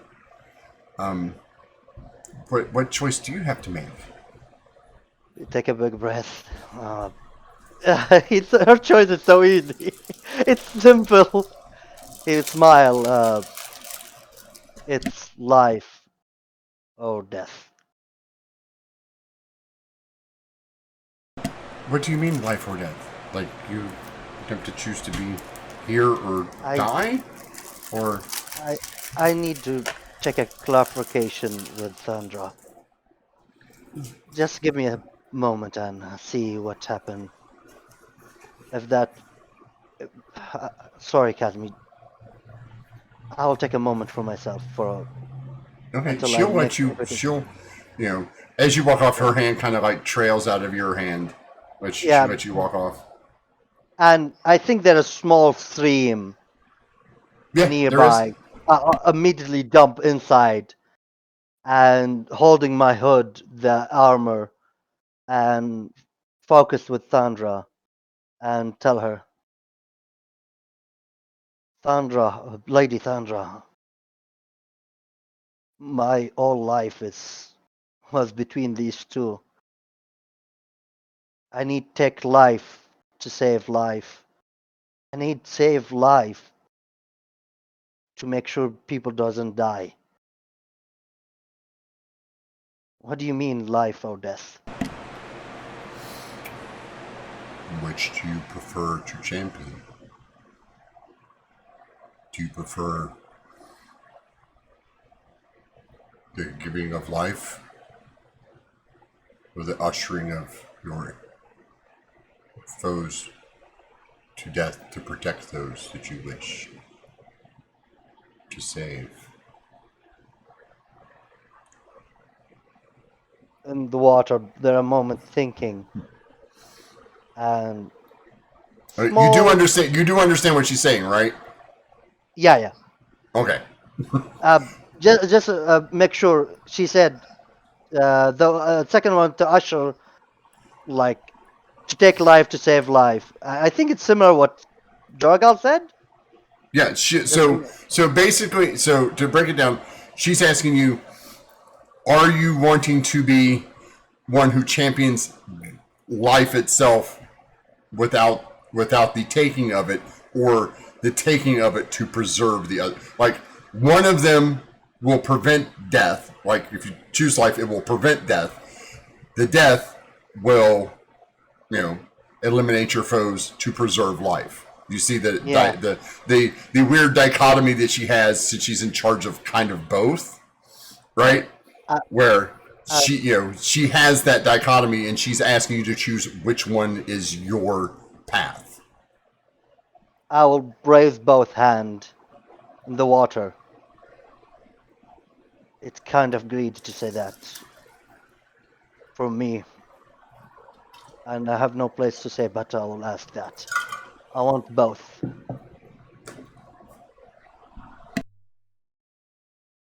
Balls of steel, I respect. You have chosen wisely. One cannot serve the Lady of Both by only choosing one. Your power is hereby granted. As you're sitting there in the water, that spectral arm now encompasses your whole body. You now have this thin secondary spectral form. And she says, use your skills. Save those you can. Punish those who threaten life. Remove those who would cheat death. This is the power I grant you. Jorah, buddy. Good, kind of like the good call that Ember made back when she was talking to her evil self. You made a good call. Okay. not that either one of them was a bad choice, but there was a third option. Okay. You managed to find it. Again, I want to be clear. None of these choices are designed to punish a player. Okay. Yeah, I can understand, but at the same time, when someone presents a choice, it's still speaking to the god Yeah. and our goddess. But I feel at the moment Jorgal, as she said, she served both. I'm gonna serve both also. That Right. kind of greedy for Jorgal, but he will take it if he gets the chance. He always with the chances. When he have a chance, he will take it. All right. So here's the deal. Grace no longer does the smiting. Okay? You can no longer channel that. However, you can. You can expend up to 4 hit dice at any one attack to deal radiant or necrotic damage, your choice. So when I hit with any weapon, Yes. I expand 4 hit dice. Up to and- 4. Up to 4 hit dice. What these dice? It's whatever hit dice you use. It's the same mean, damage as your hit dice. My hit dice. Okay. Yeah. So So if you you have a D8 and a D6, right? Or a D8 and a D10. I think both of them are both of them D8. Both of them D8. Both of them are D8s? Okay, then we don't have to worry about it. Yes, it will be D8s. Then. Okay. You can expend up to 4 of them. And it deals necrotic or radiant damage, your choice. Okay. Also, you have advantage on death saves. Because it's kind of hard to kill the champion of the goddess of death. It's a tad harder to make him go away. Advantage on death. And you gain resistance to radiant necrotic damage. Okay, that is cool. To the radiant. Necrotic. So now you don't have to worry about using one weapon or the other weapon. You can do it whenever you want. It's harder to make you stay down. By the way, because you have advantage, if you do manage to roll a 20, you get back up again on either die. That's how that works. Yeah. And you gain resistance to radiant necrotic damage. So I get 3 thing. I can smite. Each smite and for how many hit points I still have, but I can smite up to 4 hit dice. Does Yeah. this dice also double in a crit? Just to be sure. Oh yes, because you're rolling dice, it doubles on a crit. Same way a paladin. Same way. It's exactly like a paladin's, except instead of you spending spell slots, you're spending your hit dice. Now you won't have those hit dice when you rest because you're basically channeling your energy into your smite. Excellent. So if you use all 18 of your hit dice, you won't have any when you take a short rest. But this is why you buy 35,000 gold pieces worth of healing potions. Yeah, Yeah, I mean, yeah, it's not yeah. like you have an issue with heal. Not Yeah. like everybody has an issue with healing, right?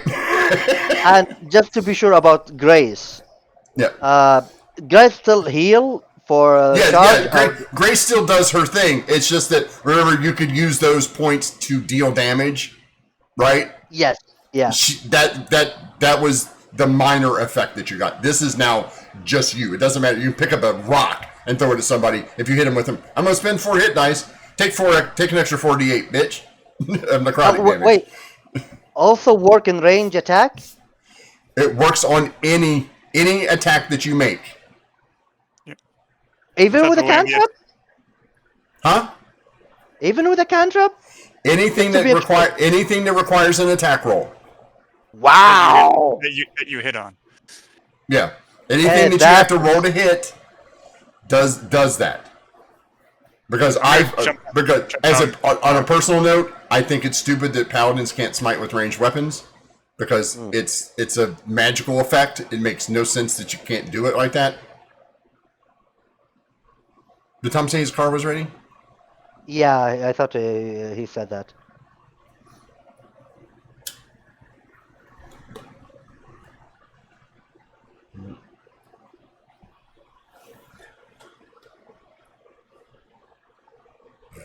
I think that's what he said too. Yeah. Did you hear him, Sai?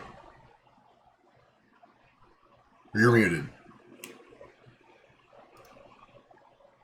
Yeah, I thought he said he's just going to disappear off and grab his car. Okay. So that's what I thought he said. So we're going to take another small break while we do this? Yeah, we're going to take a small break until Tom retrieves his car. He said it'd be about 10 minutes or so. It's just down the street. So we will be right back. Alrighty. See you shortly. So what do you guys think?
Everybody's back. Yay. Oh, I gotta go back and do the thing. All right. We're back again. Sorry for the delay once again, but we're doing fine. So Krankus has made his turn. Krankus blinks out of existence. All this happens at about the same time, about 45 minutes to an hour. Krankus looks... you see Krankus taking off that little shoulder pack thing, and all of a sudden his wings just... They're massive. You won't be able to fly in a lot of 10 by 10 hallways. Just so you know, Krankus. What is a wing? Is it like a bat wing, a bird wing? Yes, they're leathery bat wings. They've always been bat wings. Okay. I'm not saying I'm Batman, but you've never seen me and Batman in the same place before. Nope. I'm Bat Cow. And I imagine when Joragal get out from the water, lower his hood, imagine the resist of necrotic and radiant blessing on his skin, giving him the necrotic and light of radiant in his skin, but in his vine, like that's what I imagine. Well, no, you have that spectral facade that instead of just being on your arm, it now covers you. Yeah. So now you look like this, like you were scary kind of looking before in that armor with your hood up. Now you're a lot scarier looking. But those of you who are good aligned feel the kind of radiant kind of good coming off of him. If you happen to be evil, you can suppress that if you would like, Jorah. It is not a permanent thing. You can turn it on and turn it off, but it is a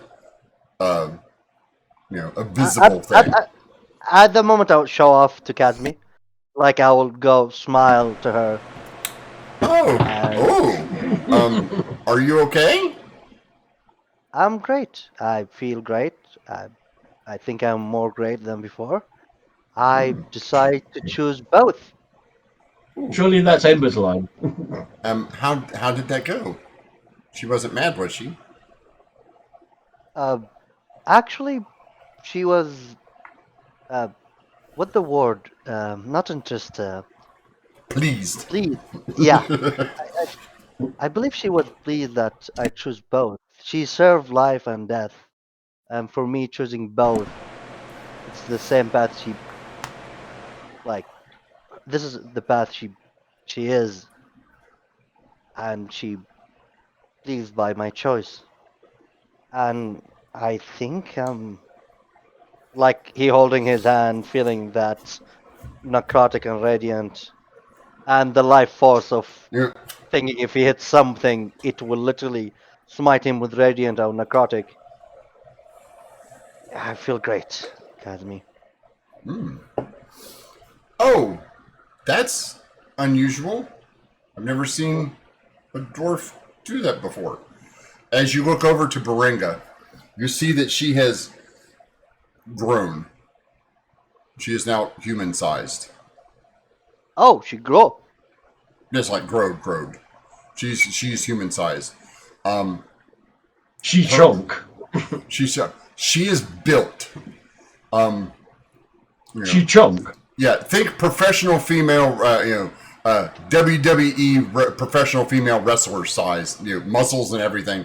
You notice that the armor that she's wearing is now shifted into these large interlocking plates. Like it was plate mail before, but now these things look well, if you had to say, it looks like somebody took a lot of car doors and made armor out of them. Like the armor is much thicker. Like you've seen dwarven plate before because she was wearing one. The other one, this is like fortress plate. Krankus, you automatically know what this is. You've seen one guy wearing Fortress Plate. He's one of the champions from about 30 years ago. It was basically trying to assail, trying to beat a wall. Right? Nobody could get through it. It was just dumb. And you notice that the shield has taken on this same kind of thickness. And she's like, Thoradin said, armor or magic. And well, and she kind of bangs on, she kind of like takes her hammer and kind of, and instead of making like a clanging noise like the steel normally would, it's like you were hitting a big Dwarven stronghold door, or your big knocker on a door. And then you look over and you see poor Captain Grimes is sitting in front of a small halfling gentleman who has his hair in a ponytail, and they're playing a game of cards. And he has this look on his face of consternation and bewilderment at the same time. Like, he's confused, he's upset, he's angry, and he's a little weirded out. It's the same kind of look that people give Krampus the first time they see him. Like, that's scary, but he seems okay. He's not trying to bite anybody's face off. Maybe he's... Not yet. Like, yeah. No, not yet. Not recently. Yes, recently. He did it yesterday. He fucking literally did it yesterday. He literally but not the general public wasn't there. I was just trying to gloss over that. Work with me here, people. Not today. Not today. Is that he hasn't been anybody's face off today. Besides Jorah and Ember, no one's alive that saw it. Yeah. Yeah. History's written by the winners, right?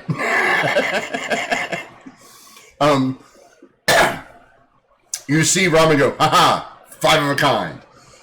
And Ember, give me a perception. Give me an insight check.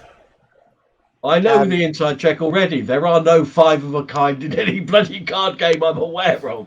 He's cheating. No, give me an insight check as you look at Grimes. Can I do that? Because yes, you can. Yes, you can.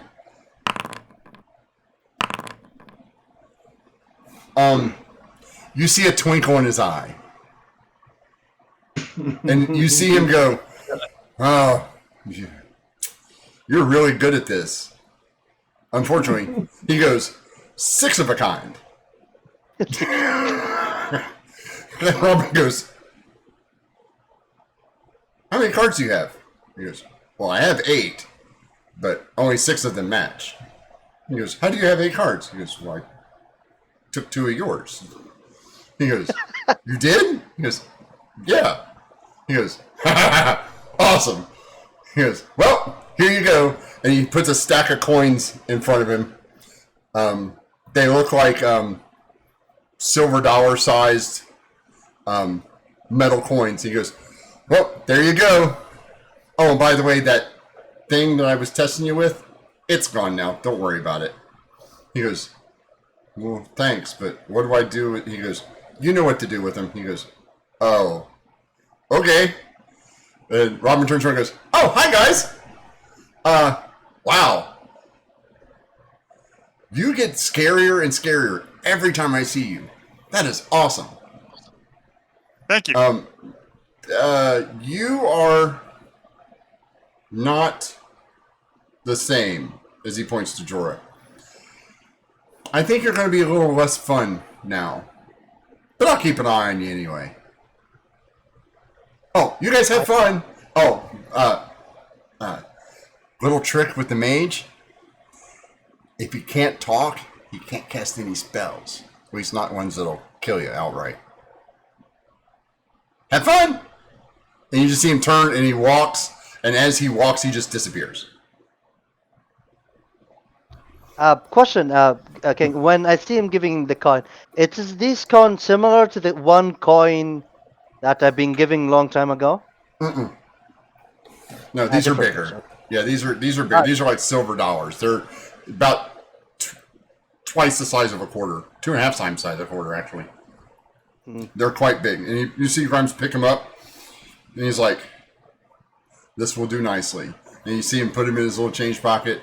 He's like, "Well, you all got a bunch of really cool stuff. We'll see how this turns out." Yeah. Don't worry, Captain. Robin have, and I'll click like one of my coin, like up to there. He have his way to give people thing, and I will use fast movement to catch the coin, one of the hand, and indicate to choose one of the hand. I will use a sleight of hand if you allow me. Yeah, sure, go ahead. He picks the right one. It is in the left one. Huh? No, he picks the correct hand. Oh, okay. Yeah, I he doesn't have to then roll. yeah, He doesn't have then to I roll. smile. Yeah, then I smile to him like, that's how Robin work. Yeah. That was a good try, though. Apparently, I can't be tricked very easily. Or at all. Can't. I'm not sure. He wasn't clear. You know how he is. He wasn't,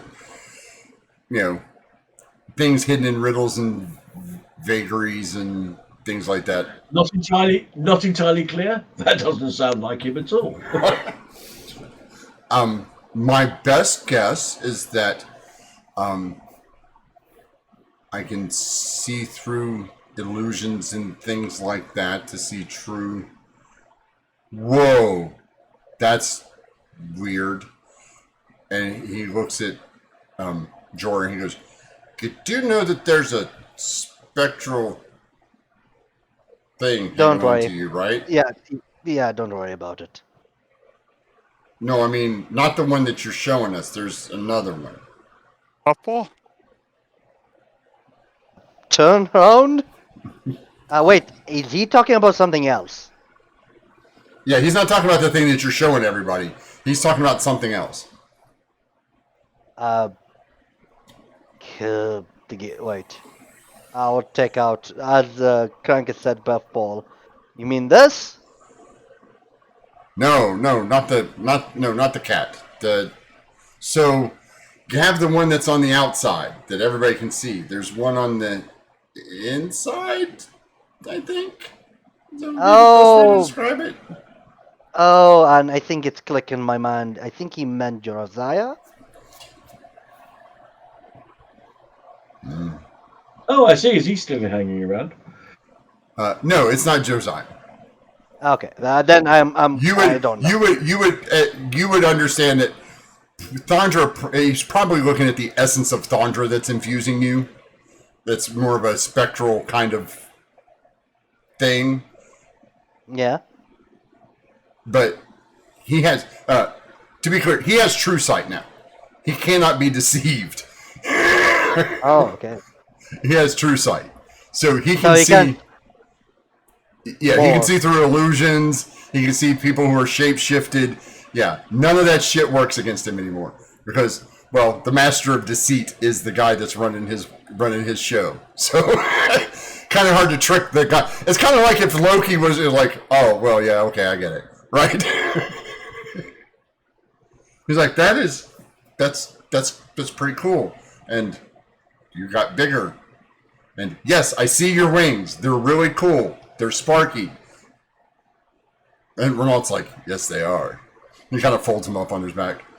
And he walks over to Cranky and goes, I think yours are slightly bigger, but mine are cooler. He kind of stretches his wings out. Size matters. Size matters. And just as you all are starting to like laugh and kind of feel better about your choices, there's a blazing star, or shooting star, across the horizon in front of you.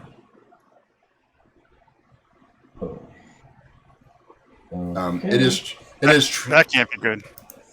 it is traveling from this direction to this direction. Oh, this direction. It's going, it's heading from here to here.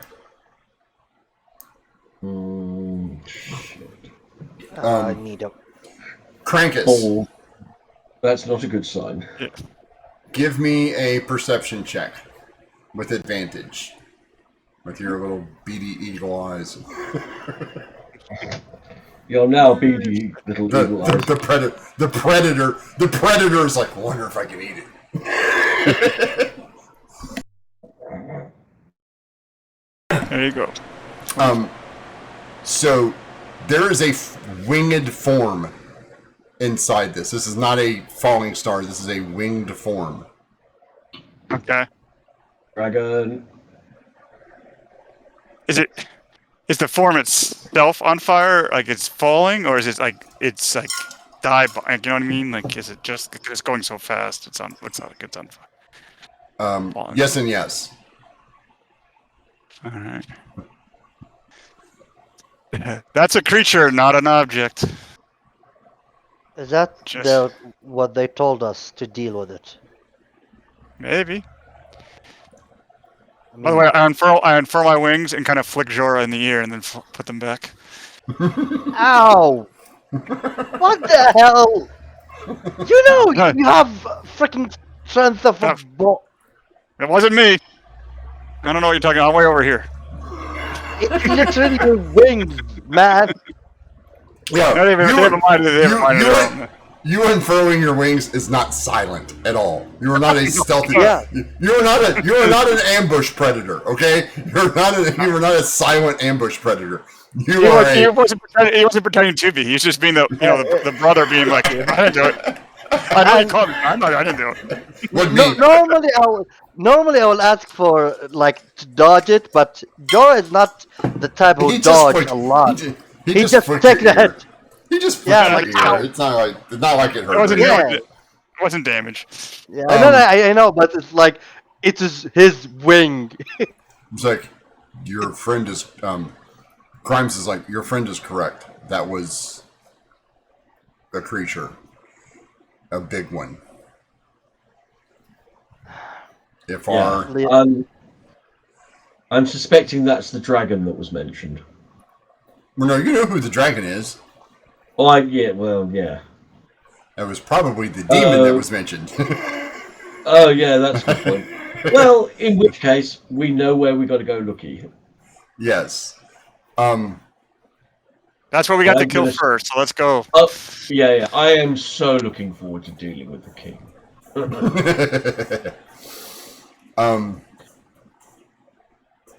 You can see the bright light as it careens into the ground. You can see the bright light almost like off in the horizon. If you've ever seen like a large forest fire or like explosions at night, fireworks kind of thing, like off. Even though you guys are a couple hundred miles from there, the morning sky still kind of glows. Yeah. Each of you hear in your minds from your patron, the final battles have begun. Oh, here we go. Let's have fun storming the castle. Damn it! I did not have time to buy shoes.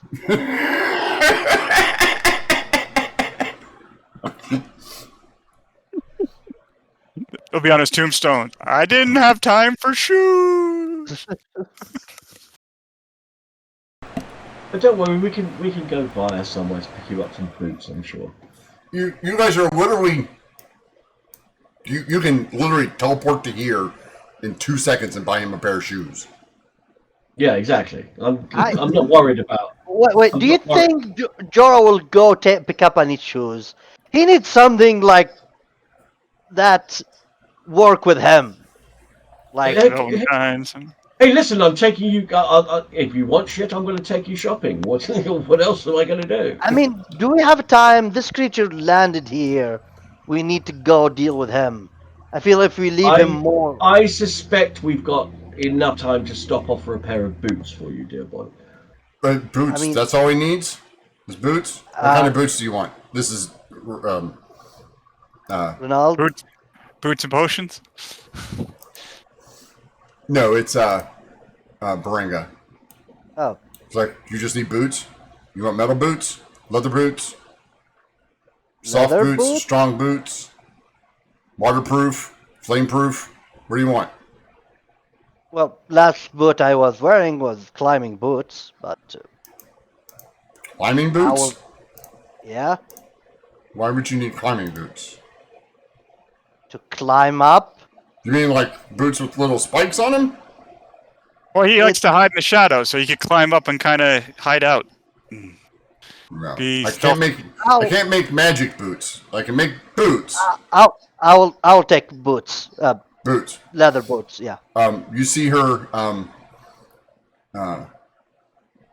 grab a few, reach into her bag, and she pulls out a couple of like a piece of rope, like a length of rope, a couple of pieces of leather and stuff, and she goes, see her lay her hand on them. There's a flash, and then there's a pair of boots. She goes, there you go, boots. Okay. I'll wear them. Are they in my size? Yes, they're definitely your size. Excellent. I mean, they're maybe a half a size too big, but like they're comfy. Yeah, most importantly, they're comfy. Yeah. Don't want to it become like flip flopping while I'm trying to hide or anything. No. They're comfy. They're comfy. They're designed for you to wear socks in them, but you know. They're tap shoes. Everywhere you go, click, clack, click, clack, click, clack, click, clack. I don't have the luxury to buy a sock. No, they're Yeah. heavy. They're heavy clogging shoes. If you've never seen clogging, just think Irish tap dancing with heavy wooden with heavy wooden shoes. No, I don't want that. It's a Dutch thing, and we all know what weirdos they are. It's not just a Dutch thing. We do it in West Virginia too. Like clogging is a big deal in the Appalachians. I rest my case. Most people don't do it. No. But yeah, second thing we need potion. A lot. Why do you need potions? Last time we fought 2 freaking gods and barely survived with the This 3 is just people. one demon. That demon, just standing near I- it. By the way, I know the demon they're talking about. Yeah. Oh yeah, you guys know the demon. Yeah, so You let him I'm not loose. gonna Guess point you out know that, him. yeah, like I don't want to point out that we the one who freed him. So I will say I wasn't when, going to mention. He's an old work friend. I'm gonna point out that we met that demon before. Just standing beside it, near to it, is toxicing. Yeah, probably. Probably, I'm saying to you, that's what you're gonna feel, and you're gonna get hurt a lot. Yeah. Renaud looks at you, looks at Baringa, looks at you, looks at Baringa, goes, you do know there's a cleric right here. Like, right there. Look, I've You been know fighting. they can heal people, right? Look, I've been fighting without a cleric for a freaking long time. Well, Okay, that I sounds just- like a you problem. You probably should have hired a cleric. They will die. Look, you don't We had compare. we had a don't- paladin and he got called away. It's Excuse Kind of a me. sore Be subject. very careful who's healing your impugning here. Like you don't compare any cleric to Baringa. Baringa is a different level. Right. So why are we bothering with stopping to get potions? Shouldn't we go kill this thing now before it gets a chance to, I don't know, find minions or summon more demons or whatever it is that they're going to do? Tactician. Yes. That's a point. Thank you, Krankus, tactician. We need to be careful when we deal with it. We gather information about it. We know what to do. I will just lay out what to do. Who's saying that? Ronald, it's Krakodon, the tempest and impetuous. Let's bolt the shit out of things. Look. It can't be a problem. I still have spell slots left.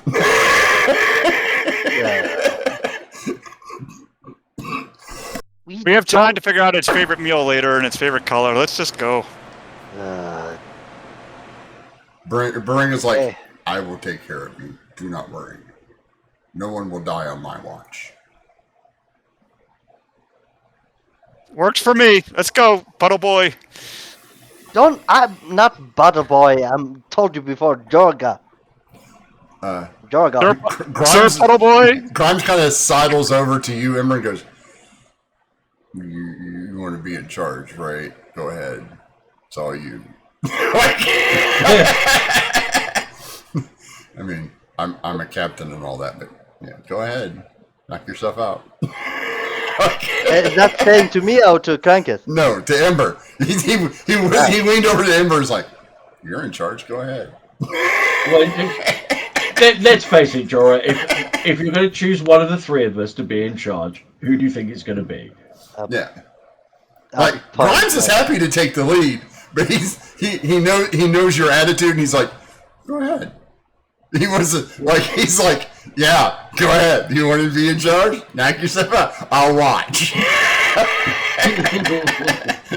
I'm not gonna argue with Ember looks back at him like, you son of a bitch.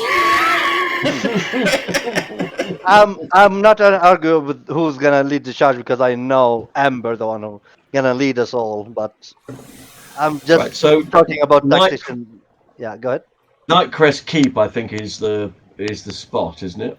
Well, no, it's over here in the woods. You've been to Nightcrest Keep. Yeah. Before. That's what I'm saying. So if we've been to Nightcrest Keep, we can go from there to wherever the demon landed. Yep. All right. So are you telling everybody what the plan is? Yeah, the plan is I'm going to get us to Nightcrest Keep, and then we are going to trek from there we are going to get from there into the forest, destroy the demon out, or drive it back to whatever plane of existence it came from and keep it there, and then trot home in time for tea and medals. Casme pipes up and goes, we were told to destroy it permanently. Okay, well, destroy it permanently then. Back in home in time for tea and medals. Yeah. Ronald speaks up and goes, we have tea? Nobody mentioned we had tea. I was not offered tea. Oh, tea is easy, don't worry. But you only get tea after the demon is dead. Oh, well then why are we? And then I will provide. Then I will provide you with as much tea as you can possibly drink. So, gather round, boys and girls, and hold hands. Everybody follows. Come on, Jorah. Teleportation, buddy. Come on. Okay, run. Everybody got your exit, buddy. Look, hi, I know you're talking to me. I don't understand anything you're saying. Those of you with kids understand that reference. Right, Tom? And poof. I'm only going to move Ember for the time being. Yeah, that's fine. So you guys appear here in the courtyard.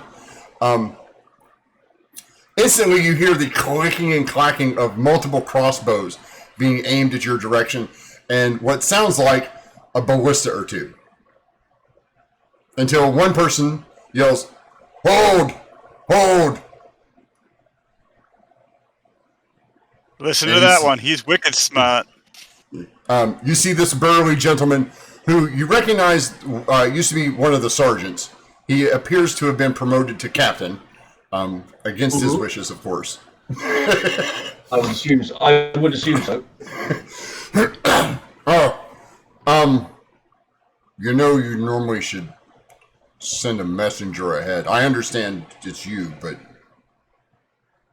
some of these My recruits are new. apologies. But, yeah, no, I apologize for not giving you a warning in advance. You may have seen a rather large sky landing in the forest. Yes. We were going to send a patrol out to check it. Don't.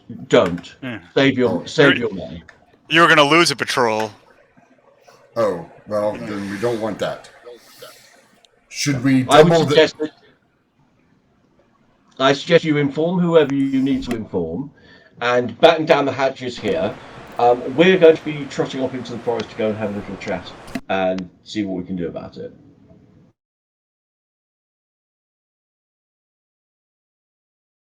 And this is the point where you say thank you. Oh, well, I was going to just say good luck. Open the doors! That'll do. You notice that the doors have been reinforced since you were last here? I wonder why They were quite large to begin with, but it seems like they have put lots of looks like a lot more dwarven construction has gone in to the doors and the surrounding escarpments. Couple extra ballistas on the wall.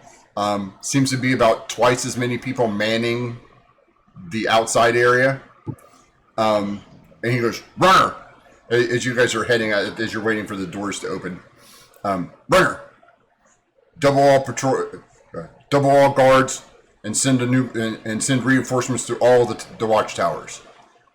And you see him dart off, and he's like, snaps his fingers, and you see this sergeant step up and goes, "Yes, this kid can't be more than 20. He's already a sergeant. He goes, "Go tell the commander." "Aye, Chief." You see him. He doesn't run. The other kid took off, like at a sprint. You see him actively move towards one of the doors, right, with a purpose. He's not running, but he's walking with a purpose.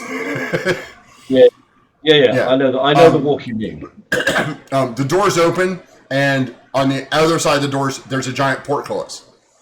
And he's like, "You'll have to give us a moment." The thing opens. They seem to have beefed up things. Give me, as you walk through the entryway, which is about 20 feet deep, because the doors are about 5 feet thick, and the portcullis is about 3 feet away from that. As you walk through that, give me a religion check. One or all of us? All of you.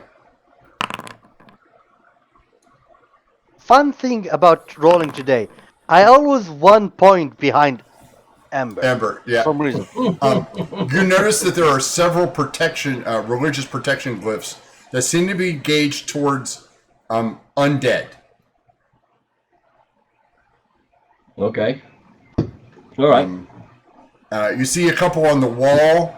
You also see a glyph of warding that you guys instantly recognize as radiant damage glyph of warding. You're pretty sure that if anything is undead, it's going to get blasted by radiant damage as it tries to walk through the front door.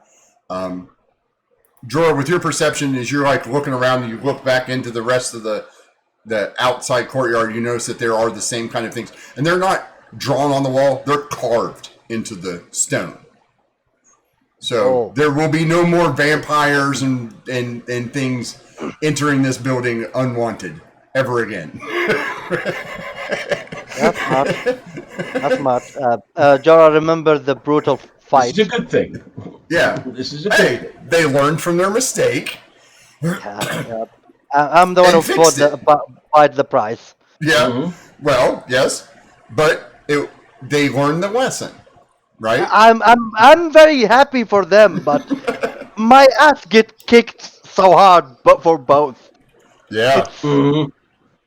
It's and here's the fun part. Leon, wake up and finish them off. Yeah. Yeah. Like He they're did. so easy. Why are you not taking like? Yeah, Leon's like, Or- whack, whack. What took you so long?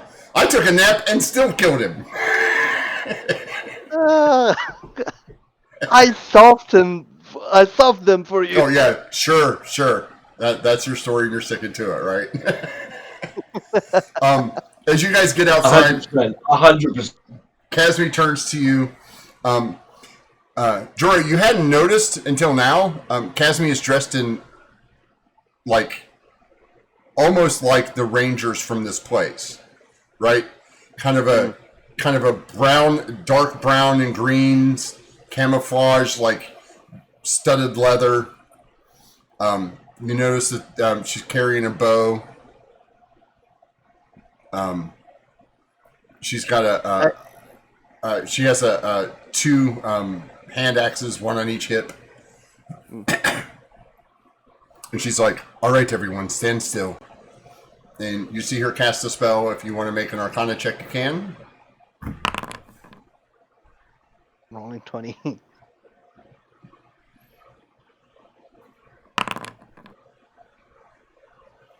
Wow, you roll a 1 and get a 16. That's dangerous at this point. Yeah, no, Don't it's you very have a foresight? yeah. I also have advantage, so 28. She's casting Longstrider. Nice. On the you see her. She cast it a couple times because it only affects one person, I think. Isn't concentration that one? No. I don't believe so. Let me look it up.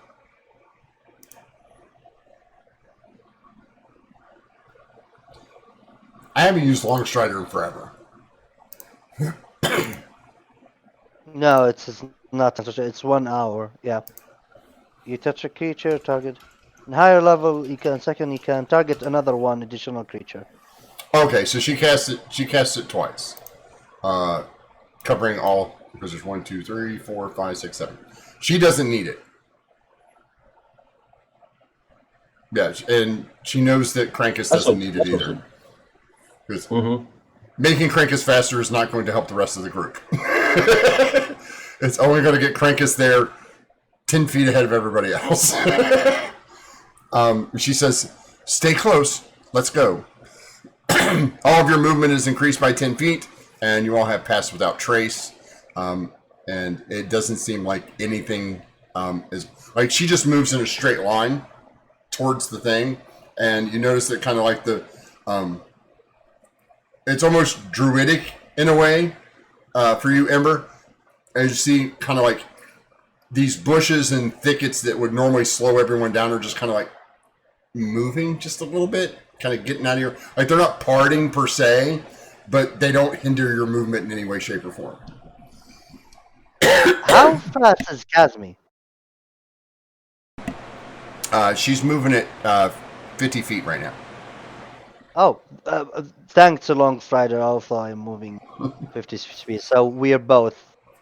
Yeah, and I'm Krankus moves at 50. But unfortunately, you guys move at the movement of the slowest person, which would be the dwarf at let's see, they're 25. 40, I think. No, they move at 25, so 35.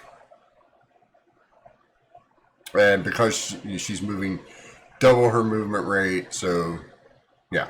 So you guys are moving at because I'm assuming you guys are running. Yeah. While we're running, I will take out the collar and smile. I think you need to join us, Puffball, and throw it, and a panther, like, poof, come out and start running beside us.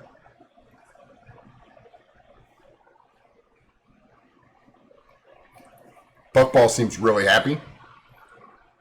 I will not let her down. He kind of growls at the mage and the two new guys, the three new guys. Not Casmi, of course, but Yeah. she's kind of Puffball's kind of. Their friend, Puffball. Don't worry about them. Well, if she's a cat, she can be upset with people if she wants. Yeah. And as owner of cat, you just say something, it will be ignored totally. Yeah, she totally ignores you. Yeah, I know. You guys are making very good time. After about an hour, you guys slow down considerably because 10 feet doubled was 20. Now you guys lose about 20 feet of movement. You still have the pass without trace.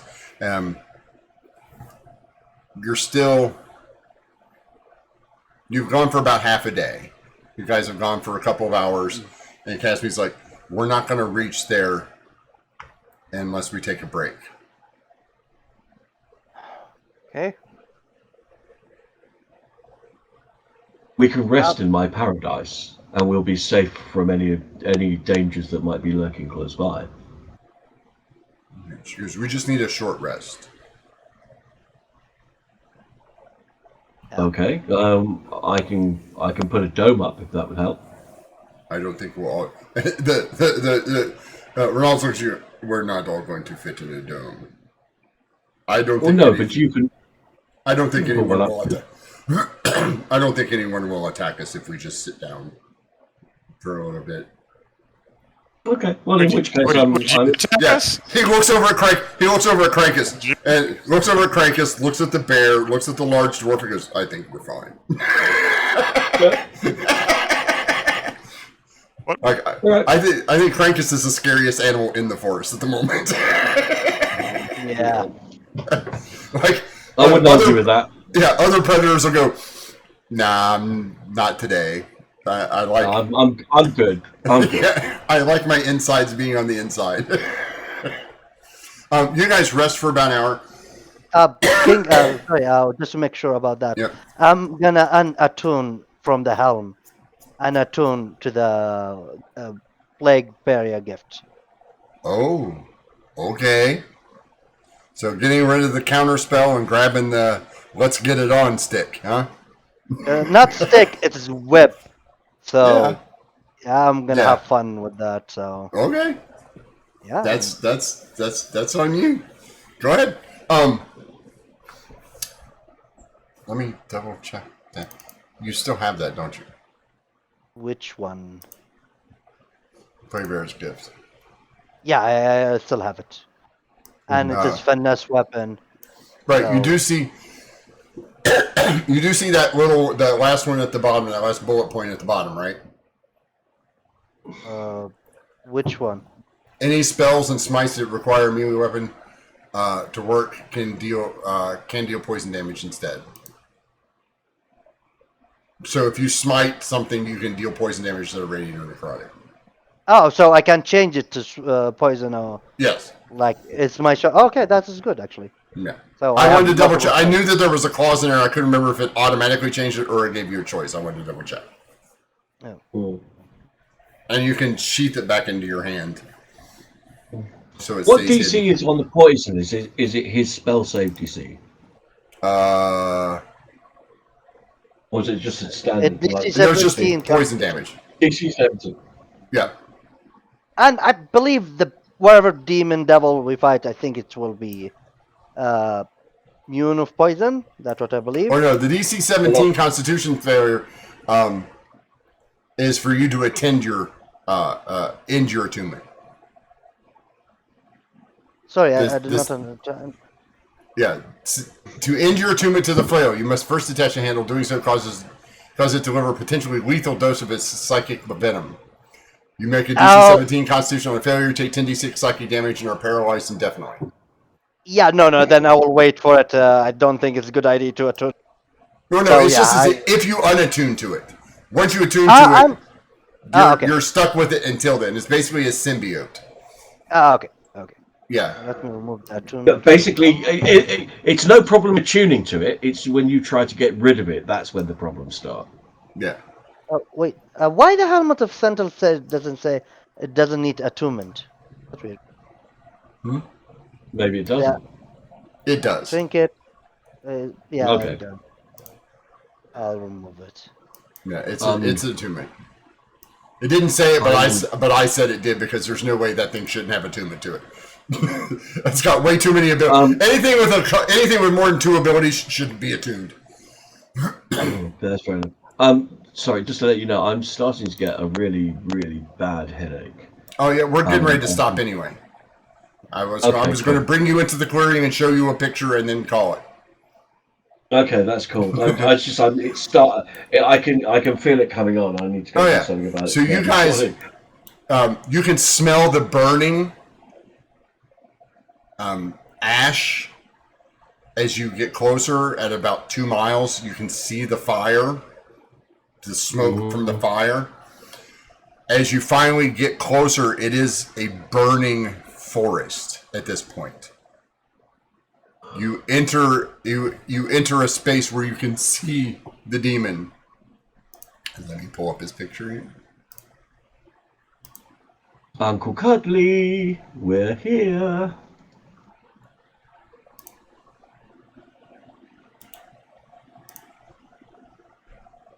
No, that's not the right picture. I'm sorry. Castman and Grimes are going back into a burning forest. I'll show you this one. This is not the right guy. This is not the right picture. I had the different picture, and apparently it kept it on the other one instead. But that's still pretty scary. That is what's his name?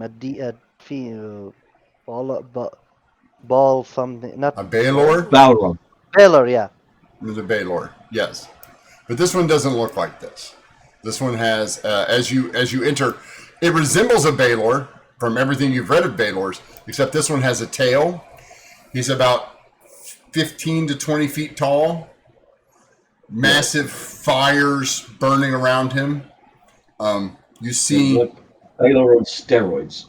Yes, you see small little imps and closets and some other little demons scurrying forth away from him as you see him just kind of like, raising his hands. He's doing the whole demon thing of summoning more demons. And he's in the process of doing that, and you see a spine devil appear as he turns to you and says, "I've been awaiting your arrival." Oh, I hope we didn't keep you waiting too long, dear boy. I wanted to thank you for releasing me. It's been quite some time. Unfortunately, I will have to kill you and take your souls as payment. You're welcome to try. Bigger, badder, and nastier people than you have tried. No, listen, excuse me, you mind, he doesn't know that, alright? Okay, out of character. Not so much, really. Look, normally I will be scared, but I am glad we have 1, 2, 3, 4, 5, 6. We have 7 champion. We have 7 champion, and all of us are. Yeah, we are the Avengers. You have a full party. That's where we're going to end it today. We're going to quickly do our affirmations here, so I can get himself some headache medicine and stuff, whatnot. We'll start with Tom. Your favorite Krampus moment today. Flick. Wet Willie and Jorah. Yeah, Wet Willie and Jorah. you by the way, as soon as you told me that the wings got bigger, that was the first thing I thought of. I'm like, I gotta flick Jorah at some point. Jorah gets a Wet Willie with the bat wing. Yep. I have a promise, so you need to keep it. Sai. That moment was lovely. I thought deciding not to come into the paradise and grumpily sit outside was a lovely move. And then the fact that he kept on being woken up by various people arriving. Yeah. Was like, you really should have slept in the paradise. There's been a big cuffy bale of hay for you to lay on. Now here's in my mind, he was just like, if you wanted one. It was just the fight was over. He's not Mr. Luxury. He's just He's just gonna stack out and Yeah. into it, and he's in the grove, so he doesn't feel like he needs to be protected at all. Like he doesn't feel any worrying about sleeping out in the you're in a open. safe He's not, place. Yeah. Manam? Yeah, the thing that I'm gonna sleep outside, and he been kept waking up multiple time, and every Hello? time his Knock, knock, attitude is knock. like Hello? I'm so close to pull out a rage from somewhere and go hit you. If someone wake me up The next again, person wakes me up is catching a hammer to the face. Hi, where's the? Just asking where the bathroom was. I don't care. Smack! Manam, your favorite Jorah moment? there are few adorable moment, of course, with Casimir. It's always I see it like adorable between these two characters, and especially for Jorah, the one who live in big city, even like in loneliness, but he's still in the idea of people, and Casimir is like, I want to be free. I don't want to wear any clothes. Like, oh, there's some people here, and he's Just- doing that just doing for that for jealousy and love, of course. Yeah. And Honey, we're supposed to put clothes on before we invite people over to a party. yeah, and I You're gonna have love to get used to that. yeah, and the choice he made, I think that is uh, Jorah choice that he doesn't choose death or life. He will take both, and even if felt greedy for him, but he will try to embrace both of them. And I like that idea of that him. was a good moment. Really like that. Sai? For me, I was going to say, for me, that was the best Jorah moment. The best moment was him going, give me both. I want all of them.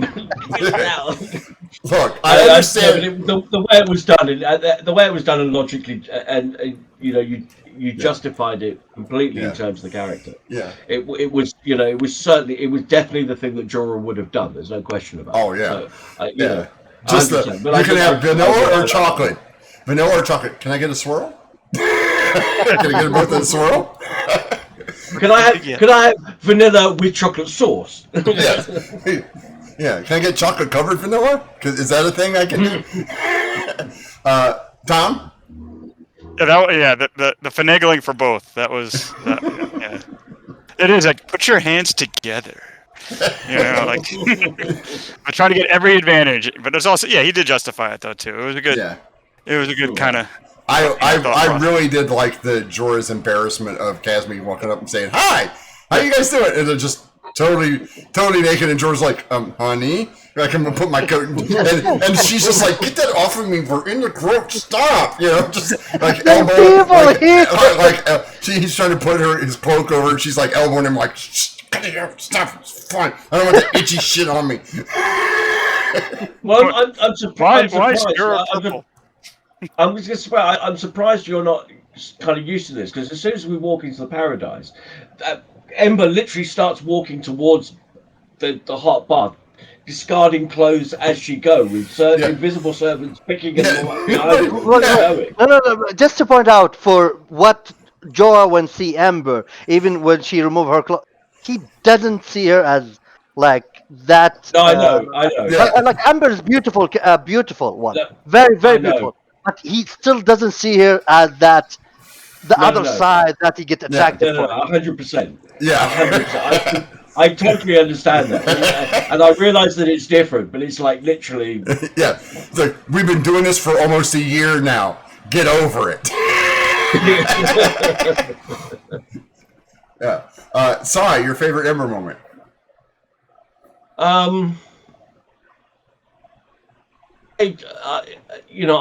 I enjoyed the choice. I enjoyed kind of having, think, and I actually seriously sat and thought about it for a little bit and going, what do I think that she would choose, and why do I think she would choose it?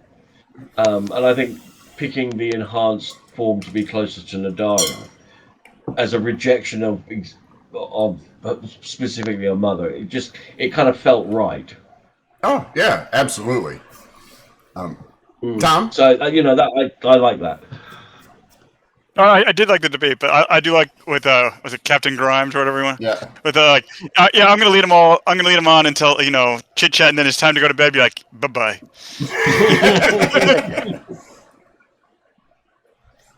Poor guy. He has the roughest time. He's got a woman he truly adores that is finally his equal, that won't give him the time of day really. And then the one deity that picks him is the one that's the least apt to be helpful at any given moment. He's like, this is my life. I was the captain. I used to run a whole island. Like this, I was in charge of a whole island, and now I'm reduced to this. And Ember is absolutely loving it because it's like, oh, excellent. Manam, your favorite Ember Yeah. moment? Tom said it, but like I can imagine both of them sitting in a table, and like in my mind I think I imagine that captain, like you said, that he running whole island, and there's strong, powerful, beautiful a woman in front of him, and he cannot reach because first he's a gentleman, second he know how burning if he did like if he tried to push out the limit, and he tried to keep up, and I love how Ember in the end give him that I'm hot as when I say hot is not just hot as a woman, hot as a personality, a Yeah. very very strong, and I love that about Ember. It's like it's not your time, and I will choose your time when it comes. Yeah. That is so like how to I don't know. Ember's just like, you have to take me on a proper date. None of this in the middle of battle bullshit. I still feel like he's like, I'm so close. I am so close. Like he's not defeated. He's just like, I'm so close. Like you're gonna see it, like oh, like when he goes to bed at night, he's not like forlorn. He's like, oh, I'm on the edge. She's cracking. She's cracking. I'll get her eventually. He's learning he's gonna have to play the long game. Oh no, it's like friend zoned. Oh, if at the end of the game friend zone him, it will be. That would be heartless. that. That would definitely be heartless. That's evil Ember. That's evil Ember talking. Tom? Listen, I've been good. I've been good pretty much all campaign. I get the chance to be an evil just occasionally. Tom, your favorite DM NPC story plot moment for the day? I do like the choices you gave us because they were like very thought. Like each of us had a very specific. Like it was a tough choice. Like it was like Sai said. Like it was like, oh, which do I want? And it was like for me, it was like this personal of like, well, my character would probably, as an individual, they would want this, but do they see themselves as, like each one made sense? And it was like, oh. And then of course Jordan goes, I'll take both. And I'm like, Yeah. I do like the choices. Yeah, they're very like, yeah. It was that was good. It was. Sai? Sai?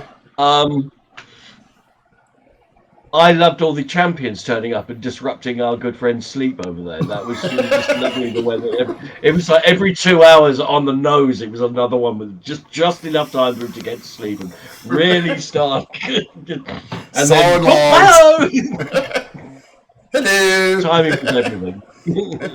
It's like your relatives say they'll be here today, but they don't tell you what time they're going to show up, and they just randomly show up for Thanksgiving at random times during the day. You're like, oh, we're in the middle of. There's the doorbell. Okay, I'll go. Oh, I'm in the middle of. Okay, there's the doorbell again. Okay, there's. Manam? I love what it said, Sai, but in different ways. Not about Krankis. It's about how you put. It felt like a Justice League Avenger. I think it's so cool these champions come together because even the god said, all your companion will be hindrance. This time, you as a champion, you need to go to the battle. You as the chosen one, and it felt so good that, like a chosen people, they've been come together to find that powerful, how dangerous, giving that dangerous task that even they told us that we might lose life, people will might die in this battle. It Yeah. felt good when you put all these like it's giving a team. Like I love that. Yeah. Like I Yeah. felt it put on. It give us like as a we are 3 player, but it give us a sense of now we are not just a 3 player, we are champions with other Yeah. champions, and each champion have that, like Amber had her powerful uh, transformation and god look power. Krankus have that freaking crazy resilient that it Mm. felt like a mortal. And for Jorgal he have that tactic stealth in vanishing Yeah. Yeah. strike. And now the champion gonna see our skills, and we're gonna see the skill of the champion. And all of us, it's not like we are not like competing. Is more like putting these all together, all this power now against an Yeah. common enemy. It Although feel good. It feel good. I would, I would argue we're probably more like the Inglorious Bastards than we are the Avengers. Yeah, I mean, it was the Avengers superhero landing into the keep. Like I just had that image almost like I know we were teleporting, but it's almost like we all did the superhero landing, and now there's giant dents in the rock, like in the court, like in the the stone courtyard, like of where we all came in. Yeah. I actually, yeah. the campaign is over now, but I had a 20th level, 17 levels of barbarian, 3 levels of champion fighter, dwarven barbarian guy who fell out of the sky at 300 feet from a floating airship that was going down, leapt off it, survived the landing by hitting the ground in a superhero style. Took about 150 points of damage. Walked away from it with literally there was like a crowd of people in the square, and they saw him just go 30, hurtling down into the middle of the square, cratered, and walked away from it. It was like 30d6, right? 300 feet, 30d6. Yeah.